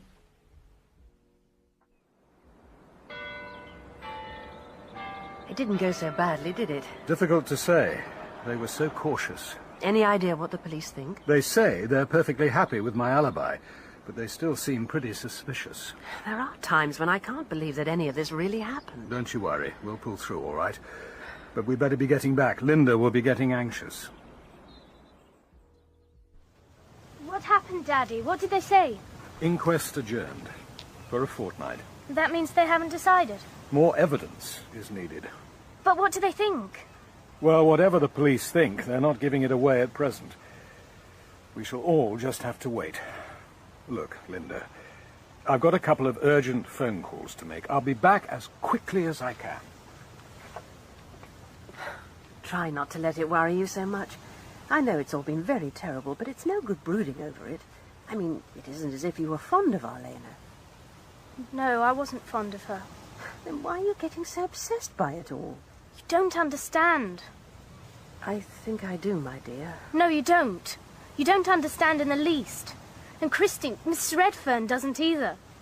You just think it's morbid, that I'm dwelling on it all when I needn't. But it isn't like that at all. If you knew what I know... What is it that you know, Linda? Nothing. Be careful, Linda.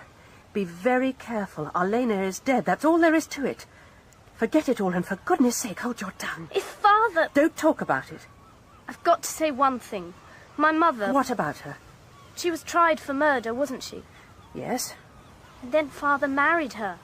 That looks, doesn't it, as though Father didn't think murder very wrong? Don't say things like that. The police haven't got anything against your father. He's got an alibi. They know he couldn't have done it. Do you understand that? You'll be able to leave here soon. You'll forget everything. You'll see you will. I shall never forget. Never.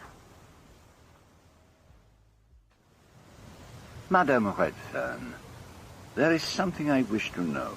And what is that? It was a chance phrase of yours the other day that caught my attention. Oh, really? You were describing how you went into Linda Marshall's room and found her absent, and how she returned and you asked her where she had been. And I said she had been bathing. No, but you did not say that. Your words were, she said she had been bathing. It's the same thing. No, madame. It is not quite the same thing. It suggests that it was not evident to you that she had been bathing. Now, what was there about her appearance or her manner that led you to be surprised when she told you that? That's very clever of you. I remember now. I was a little surprised because she was carrying a parcel in her hand. A parcel? Do you happen to know what was in it? As a matter of fact, I do. The string broke and they were scattered all over the floor. What was scattered? Candles.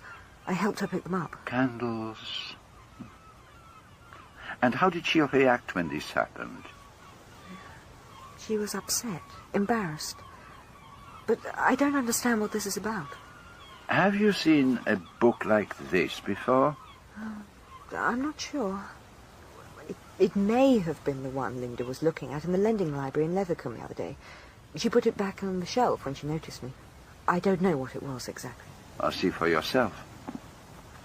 A history of witchcraft, sorcery, and the compounding of untraceable poisons. I don't understand. What does it mean? I fear it may mean a great deal. One more question. On the morning of the murder, did you take a bath before you went out to play tennis? Why on earth should I do that? I wouldn't have had time anyway. Why do you ask? Oh, it is of no importance. So, it's my turn, is it? I do not understand, mademoiselle. While the Chief Constable was conducting his little inquisition, you sat by and said nothing. Now I think you are conducting your own inquiry. First Christine Redfern, and now me. You are very intelligent, mademoiselle. I've thought so ever since I arrived here. It would be a pleasure to discuss this business with you. You want to know what I think about the whole thing? It would be very interesting. I think it's really very simple. The clue is in Arlena's past. The past? Well, not necessarily the very remote past. Arlena was fatally attractive to men, and I suspect that she got tired of them rather easily. And then discarded them. Exactly. And amongst her followers was a man who resented that. Probably some tepid little man, vain and sensitive. I think he followed her down here, waited his opportunity, and killed her. The day of the murder, it was glorious sunshine. But on the day before, there was rain and thick mist. Anyone could come to the island then without being seen. He only had to go down to the beach and spend the night in the cave. That mist, Monsieur Poirot, is important. There is a good deal of truth in what you have said. Anyway, that's my theory for what it's worth. Now, tell me yours. Mademoiselle, I am a very simple person. I always incline to the belief that the crime is invariably committed by the most likely person. From the very beginning, it seemed to me that one person was most clearly indicated. Go on. But you see, there is what you call a fly in the ointment. It seems impossible for that person to have committed the crime. Well? So what do we do about it? That is the problem. May I ask you a question? Of course. When you came in to change for tennis on the morning of the murder, did you take a bath? The bath? What do you mean? You know, a bath. You turn on the taps, it fills up with water, you get into it. No, Monsieur Poirot, I did not take a bath. So, nobody took a bath. That is extremely interesting. I suppose this is the Sherlock Holmes touch. No.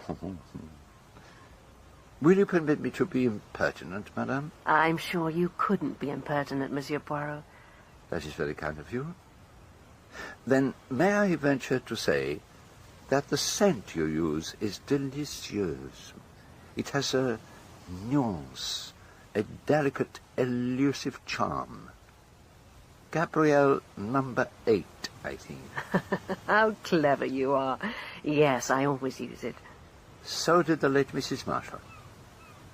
It is chic, and very expensive. I happen to like it. You sat where we are now, mademoiselle, on the morning of the crime. You were seen here, or at least your sunshade was seen, by Miss Brewster and Mr. Redfern as they passed by in their boat. During the morning, are you sure you did not go down to Pixie Cove and enter the cave there? Are you asking me if I killed Arlena Marshall? On the day of the murder, someone had been in that cave who used Gabrielle number 8. You just said yourself, Monsieur Poirot, that Arlena Marshall used the same scent. She was on the beach there that day. Presumably she went into the cave. Ah, but why should she go into the cave? It is dark and narrow there, and extremely uncomfortable. Don't ask me for reasons. Since she was actually in Pixie Cove, she was the most likely person. I told you I never left this place the whole morning. Except for the time you went back to the hotel and looked into Captain Marshall's room.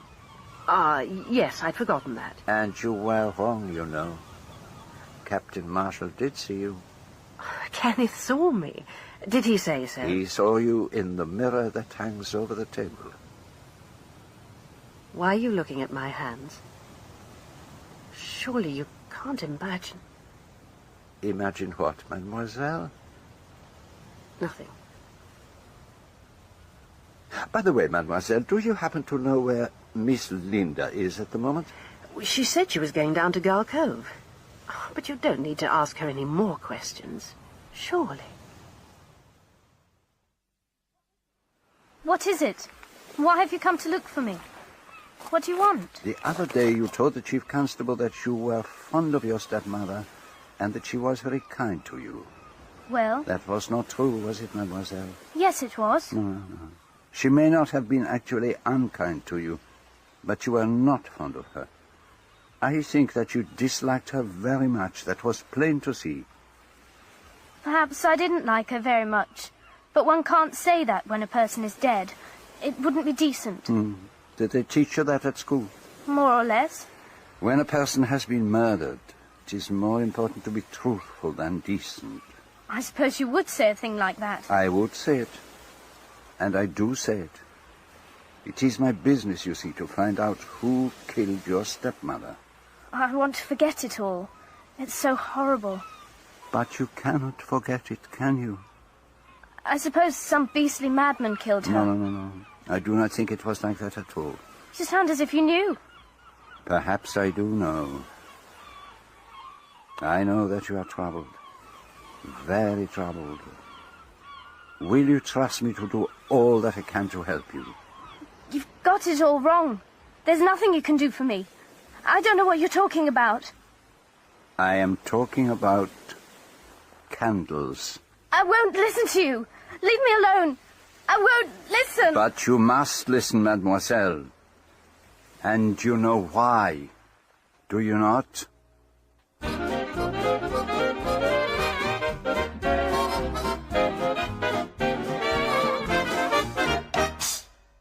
It seems that I am fated never to take the holiday without a body turning up to interrupt it. I was staying at the Jolly Roger Hotel on an island off the Devon coast when the corpse of Arlena Marshall was found in a deserted bay. She had been strangled. At least 3 of the guests at the hotel had good reasons to wish her out of the way. And, to further muddy the waters, there were indications of drug smuggling, witchcraft, and blackmail. Blackmail, Colonel. I'm sure that's what this is all about. I've been going into the details of Mrs. Marshall's finances with her lawyers. You remember that she was left £50,000 by Sir Roger Erskine? The old boy who was supposed to have been totally infatuated with her. That's the one. Well, there's only 15,000 left. And do we have any idea what's become of it, Colgate? Well, that's just the point, sir. She seems to have handed it over, either in cash or in negotiable securities, so that it couldn't be traced. It certainly sounds like blackmail. And from what Mrs. Redfern told us about the conversation she overheard, we have to assume that the blackmailer is someone staying in the hotel. Have you got any more information on the Reverend Lane? Or Horace Blatt? Stephen Lane resigned his living in Surrey just over a year ago, owing to what was described as ill health. He was treated for mental illness. It seems he had some kind of obsession about the whore of Babylon and regarded some of his female parishioners as instruments of Satan. Oh, it doesn't help us much with the blackmail angle. But he could have convinced himself that it was his appointed duty to get rid of Arlena Marshall. Far-fetched, I admit. But these things do happen. Did you check on his alibi? He certainly signed his name in the visitors' book in the church at St. Petrock. But since the previous entry was 6 weeks earlier, he could have gone over there at any time. It's not conclusive proof that he was there on the day of the killing. And Horace Blatt? Oh, there's certainly something pretty fishy going on there. He's been making far more money than his hardware business could ever hope to bring in. So he could be our blackmailer? Or it could be dope. There seems to have been a good bit of heroin coming onto the market lately. If the Marshall woman's death is the result of getting mixed up, innocently or otherwise, with heroin smuggling, then we'd better hand over the whole thing to Scotland Yard. Do you agree? It seems a very likely explanation. Have you told Poirot all this? Oh, yes, I told him. His only reaction was to ask me for information on any strangling cases over the last 3 years. Did he now? Whenever there's an obvious explanation, trust Poirot to go barking up the wrong tree. The Scent of Gabrielle No. 8. A broken pipe stem. A bottle thrown from a window. A piece of green calendar. A girl's wristwatch. Someone taking a bath at an unusual time of day. Each of these must be fitted into its correct place. There can be no loose ends. A task for the little grey cells. Lost in thought, Mr. Poirot? Not at all, Inspector Colgate. You might say that I am playing a game of patience with imaginary cards. I've been looking a little further into one of those strangling cases you asked about. The Alice Corrigan murder. And what have you found, my friend? She was killed about 12 miles from Weatheridge, where the vicar was a certain Stephen Lane. Oh, that is very interesting. The husband was the obvious suspect, since the woman's life had been insured in his favour. But he was washed right out of it. The body was discovered by a passing hiker, a games mistress from a school up north somewhere, at 4:15. Now, Mr. Corrigan was coming back on a train from London and had arranged to meet his wife at a local cafe by the station at around 4:30. He waited there for half an hour and then went off to look for her. And when did the police examine the body? At 5:45 or thereabouts. The hiker had to go a fair way to the nearest phone box to report it. But what is really interesting is that the circumstances of the killing are very similar to those of another strangling case, Nellie Parsons, a rather flighty servant girl. And she, too, was murdered not a dozen miles away from Stephen Lane's vicarage. It is difficult to know which pieces are part of the fur rug and which are the cat's tail. What was that, sir? Huh? Oh, I apologize. I was following a train of thought of my own. Your mind works in a funny way, doesn't it, sir? But I dare say it all comes right in the end. Tell me, why are you so interested in these other strangulation cases? And it occurred to me that the murder in Pixie Cove might not be the first case of its kind. That's certainly a new way of looking at it. I said to myself, let us examine past crimes of a similar kind, and if there is a murder which closely resembles this one, then we may have a very valuable clue. You mean using the same method of killing? Oh, I mean more than that. The death of Alice Corrigan. Do you notice one striking similarity to the murder of Arlena Marshall? No, sir. I can't say that I do. Unless it is that in each case the husband has got a cast-iron alibi. So, you notice that. It is curious, is it not? I thought you ought to know that I've decided on a course of action, Poirot. But I'd like your opinion on it before I set things in motion. Go ahead, mon colonel. Tell me what it is. I think I should call in Scotland Yard and hand the case over to them. Although there may be vague grounds for suspicion against one or two people, I am convinced that the whole thing hinges on heroin smuggling, and that Pixie Cave was a rendezvous for the stuff. I agree. Oh, good man. And I'm pretty certain who our smuggler is. Horace Blatt. That, too, is indicated. Oh, I see that our minds have been working along the same lines. I think that Arlena was unfortunate enough to arrive at Pixie Cove just at the moment when Blatt was taking the stuff to the cave. She asked him what he was up to. He panicked and strangled her and shoved off in the boat as fast as he could go. So you definitely think that Blatt is the murderer? It seems the most probable solution. And I think the best course is to hand the case over to Scotland Yard. They have a much better chance than we have of tracing Blatt's connection with the heroin gang. Which is possible. You agree that it's the wise thing to do? It may be. Oh, damn it all, man, what's your objection? Have you got something up your sleeve? If I have, I am not sure that I can prove it. So what do you think ought to be done about it? I know what I should like to do. What's that? I should like to go on a picnic. A picnic, Monsieur Poirot? What on earth put that idea into your head? Oh, surely it is not such an outrageous idea, madame. We need something of the everyday to restore us all to normal. And I am fascinated to see something of Dartmoor. You want to see the prison? Oh, no, Mademoiselle Darnley. I wish to see the pixies. Do you remember, Mr. Redfern? You told me that there were places on Dartmoor where the pixies were supposed to live. Oh, yes, there's Pixie's Cave on Sheep's Tor, and there's Pixie's Holt, and there's Pixie's Bridge. Then what better reason could there be for a picnic? You'll have to count me out, I'm afraid, Poirot. I've got a business appointment in Plymouth.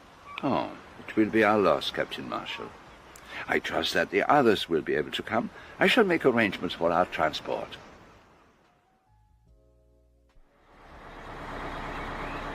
It looks as though it's going to be a lovely day. It's not really pixie weather, Mrs. Gardner. I don't think they care much for sunshine. I'm afraid Linda's not coming, Monsieur Poirot. She says she's got a frightful headache. But it would do her good to come out with us. It might help to cheer her up a little. Well, I've tried to tell her that, but it's no use. She's absolutely determined. I've given her some aspirin and she's gone to bed. I'll stay with Linda. I don't mind a bit. Oh, no, Christine. You must come with us, darling. I'm sure Linda will be all right on her own.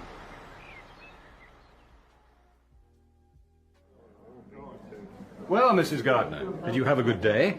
Were the pixies up to form? Oh, it was simply wonderful, Captain. The moors were just too lovely for anything. And I've had a very boring day, going through the books with my accountant.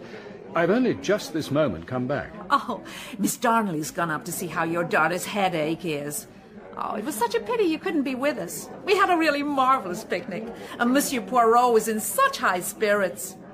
Poor Miss Brewster had rather a funny turn on the way back, though. I trust it wasn't serious. Oh, it was just her vertigo, I think. We were crossing a narrow bridge over a little river, and she suddenly stopped and couldn't go on. She just stood there, swaying backwards and forwards until Mr. Redfern and Monsieur Poirot went to her rescue.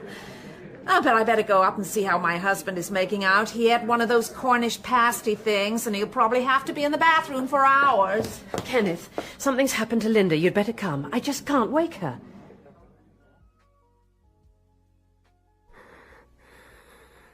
What has happened? What is the matter? I've no idea. The doctor's on his way. We think she may have taken something. It's as if you're in a coma. And there's a letter by the side of her bed. It's addressed to you, Monsieur Poirot.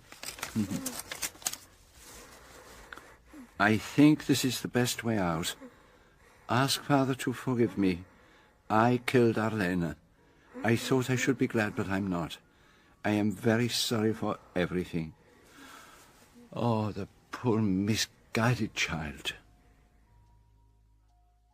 There is a chance she may pull through, but the doctor doesn't offer a great deal of hope. Oh, the poor kid. How the hell did she get hold of the stuff? There was a bottle of sleeping tablets in my room. I think she must have taken them. Well, how did she know about them? I gave her one, the night after Arlena's body was found. She told me she couldn't sleep. I should have kept them locked up. It might have been wiser, darling. You mustn't blame yourself, Mrs. Redfern. She knew what she was doing. But why? What did she mean by that letter? Oh, she can't have killed Arlena. It just isn't possible. I fear it is all too possible, mademoiselle. But I was with her at Gull Cove until 11:45. You know that. But how do you know? By the evidence of Linda's wristwatch. You do not know of your own knowledge that it was 11:45 when you left her. You only know that she told you so. Oh, but the whole thing's quite preposterous. Captain Marshall, in your daughter's room after the murder, I found in the hearth a large blob of melted wax. some burnt hair, fragments of cardboard and paper, and an ordinary household pin. What's that supposed to add up to? Tucked away in her bookshelf, I found a book from the local library on witchcraft and black magic. It fell open at a certain page, describing how to cause death by moulding a wax figure supposed to represent the victim and slowly roasting it until it melted away, or by piercing it with a pin in the area of the heart. So that's what she was doing with those candles. She twisted a scrap of Arlena's hair around the figure, pierced it with a pin, and melted it in the grate. But that doesn't mean she killed her. She could quite easily have done so. If she had changed the hands of her watch, she would have had all the time in the world after Mrs. Redfern had departed to cut across the island, climb down the ladder to Pixie Cove, kill her stepmother, and return by the way she had come. I don't believe Linda killed Arlena. It's absurd. And her letter? I can't account for it. There are two possibilities. She could have written it knowing herself to be the murderess, or she wrote it to shield someone else whom she felt was suspected. Meaning me, I suppose. But she knew I was in the clear. Supposing it was not so much that she thought you were suspected as that she knew you were guilty. That's absurd. Is it? You could not have killed your wife if you were acting alone. But supposing someone helped you. What the devil do you mean by that? It is quite true that you could not have typed out those letters and at the same time have gone down to Pixie Cove, but you could have jotted down their contents in shorthand for Miss Darnley to type out. I can't do shorthand. Oh, this is ridiculous. Is it? Then why did you both lie to me? You told me, Miss Darnley, that you had seen Captain Marshall from the door sitting at the typewriter, but that is not possible. The writing desk is in the corner of the room, and you could not have seen Miss Darnley in the mirror, Captain. It is between the windows and reflects only the wall opposite. How very clever of you. But not as clever as the man who did kill Arlena Marshall. Think back for a moment. Who did everyone suppose she had gone off to Pixie Cove to meet that morning, huh? Patrick Redfern. And I knew from the look on her face that it was not a blackmailer she was expecting, but her lover. Well, it certainly wasn't me. Someone must have used my name. I think not. It is my belief that she went to Pixie Cove to meet you, and that she did meet you there, and that you killed her there, as you had planned to do. You're mad. You know very well I went round to the beach in the boat with Miss Brewster and found Arlena lying dead on the beach. Not dead, Mr. Redfern. It was the living body of the woman who helped you. Her arms and legs stained with tan, her face hidden by a large green cardboard hat. Christine, your partner in this crime and in the crime she helped you commit when she supposedly discovered the body of Alice Corrigan at least 20 minutes before she died, killed by her husband, Edward Corrigan. You, Mr. Redfern. Damn you, Poirot. No, Patrick. Don't lose your temper. The Surrey police have already identified you from a photograph taken here at this hotel. You lousy little worm! You little... Get him off! Get him off! They've taken them both off to the police station at Lethercombe. How are you feeling, Poirot? Bruised, but triumphant, mon colonel. I imagine you'll survive. And Linda Marshall's out of danger, according to the doctor. Oh, thank God. I'll go up to her straight away. Of course.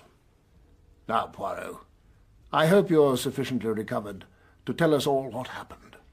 I'd be so thrilled if you'd allow me to listen, Monsieur Poirot. I've always wanted to know how you solve your crimes. I would be honored, madame. It all began that first morning when Arlena Marshall made her entrance onto the beach.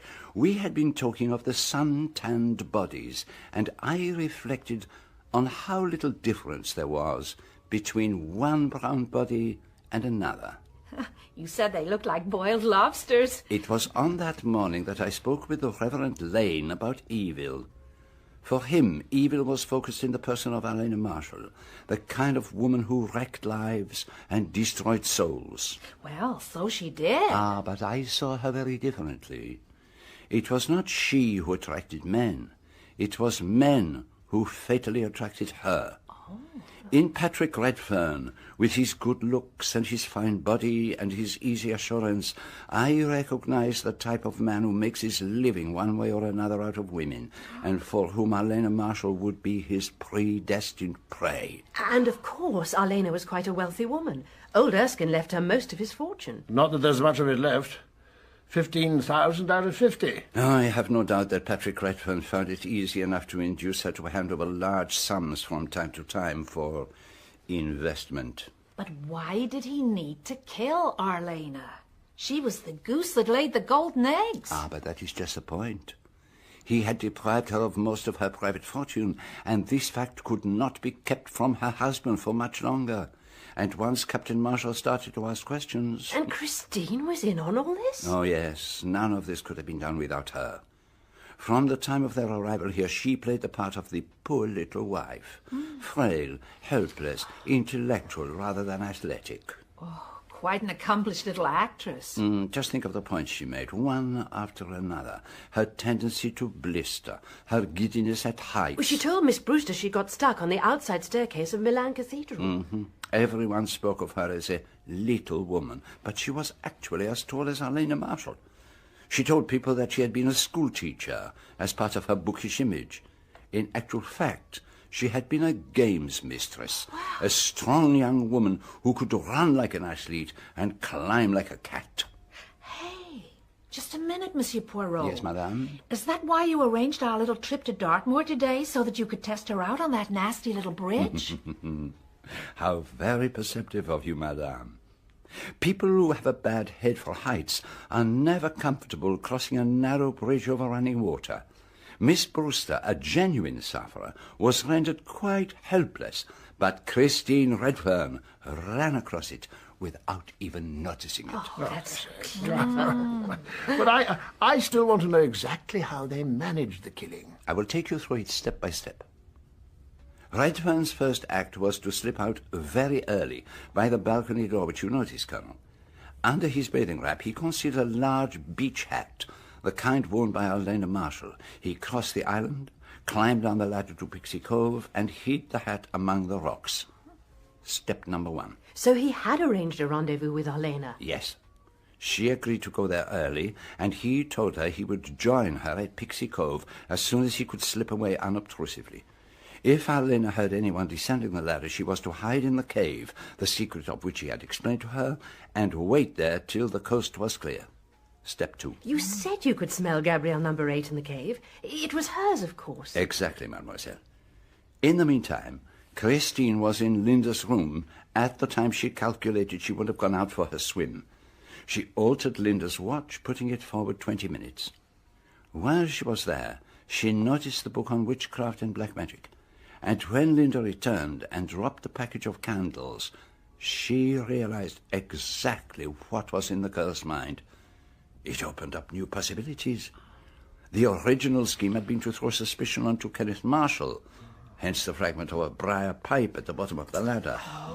What a ruthless little bitch. Christine went back to her own room, took out a bottle of artificial suntan, applied it carefully, and threw the empty bottle out of the window. Oh, nearly brained Miss Brewster. So that was why you were so obsessed about that bottle. Uh-huh.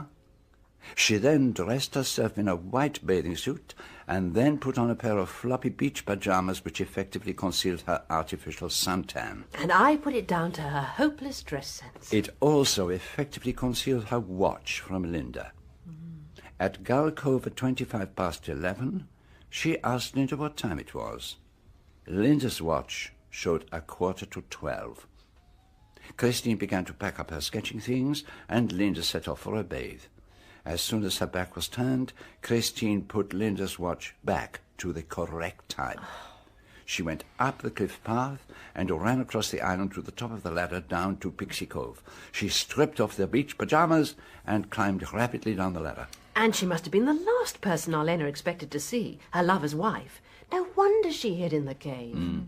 Christine took the green hat from its hiding place and lay face down on the sand with the hat concealing her face. The timing is perfect. A minute or two later, the boat comes round the point. Remember, it is Patrick who first sees the body and who bends down to examine it. Miss Brewster does not see the face concealed beneath the hat. She sees only a sun-tanned body. And because she suffers from vertigo, she has to go the long way back by boat. Christine cuts up the cardboard hat with her scissors and stuffs the pieces into her beach bag, climbs back up the ladder, slips into her floppy beach pajamas, and runs back to the hotel. There is just time for her to have a quick bath and wash off the suntan lotion. I couldn't understand why you were so keen to know who had a bath around 12 o'clock. She burned the pieces of the sun hat in the hearth in Linda's room and added a scrap torn from a calendar so that it would appear to be a calendar that had been burned. And then she came and joined us for our game of tennis. No wonder she looked a bit flustered. Meanwhile, Patrick had gone back to the cave. Arlena could have seen nothing from there and heard only the faint sound of voices. Patrick called her to tell her that all was clear. She came out, and he strangled her. And that was the end of poor, beautiful Arlena Marshall. And am I to understand that they played the same game over the Corrigan murder? A very similar game. Again, it involved juggling with time. Christine appeared to be a totally independent witness, a passing lady hiker. She said that she had stumbled upon the body at 4:45. Patrick's alibi effectively covered him until 4:30. He sat in a cafe, apparently waiting for Mrs. Corrigan, and made certain that he was noticed, after which he went to the rendezvous which he had actually arranged with her, and murdered the poor woman. Ingenious. The police had no reason to question the alibi with which Christine had supplied him. And it was the similarity between the two cases, the corpse discovered before the actual time of the murder, that convinced me I was right. All that was necessary was to goad Patrick Redfern into giving himself away. It was a little rash, perhaps, exposing myself to danger, but it succeeded. Well, Monsieur Poirot, it's been wonderful hearing how you get your results. It's every bit as fascinating as a lecture in criminology. In fact, it is a lecture in criminology. But I still don't understand how Linda came to believe that she had killed Arlena. Remember that she is really little more than a child. She hated Arlena. She deliberately made that wax image, cast her spell over it, pierced it to the heart, melted it away, and on that very day, Arlena dies. Older and wiser people than Linda have believed in magic, and Linda was convinced that by using magic, she had killed her stepmother. And I imagined something quite different. That she knew something which would... I know what you imagined, and the way in which you reacted made Linda think that you knew what she had done, and Christine deliberately worked on her, gave her the idea of the sleeping tablets. So that everyone would believe she'd done it. But you're sure Linda will be all right? Well, that I suspect may be up to you, mademoiselle.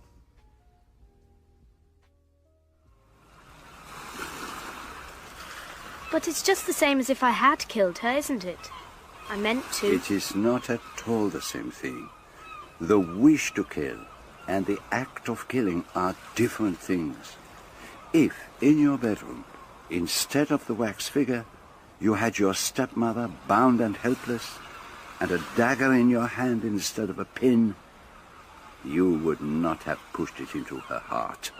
I suppose that's true. It was silly, it was childish, but by doing what you did, you took the hatred out of yourself and put it into that little wax figure.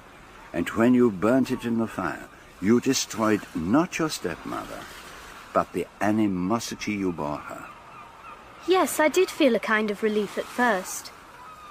But then I got frightened. Ah, well, let it be a lesson. Just make sure you don't hate your next stepmother.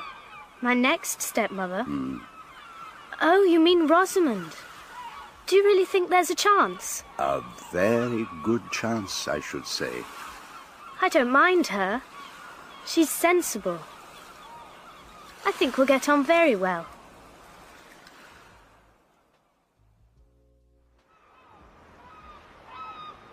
I'll tell you one thing, Poirot. The next time I hear you going on and on about a bottle thrown out of a window or a bath being emptied, I shall treat what you say with the greatest respect. And how is the case proceeding against Mr. Blatt and his heroin smuggling? Well, I'm advised that there is insufficient evidence to convict, but I shall get him in the end. Yes. He's a little too, how do you say it, cocksure. And I do not think I shall follow his advice. And what was that? He said that I would do better to spend the summer holidays at Deauville or Le Touquet. But I think that I would prefer somewhere far away from beaches and parasols and pedalos. I never wish to lay eyes on a sun-tanned body again.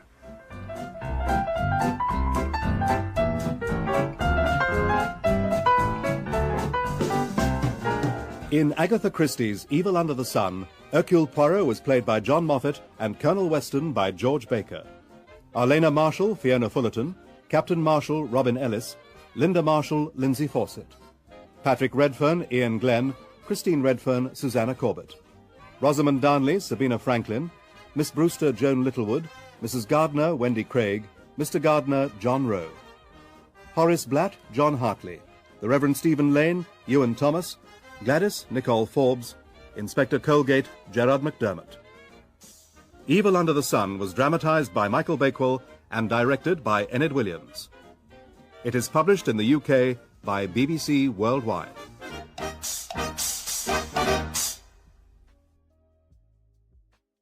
Audible hopes you have enjoyed this program.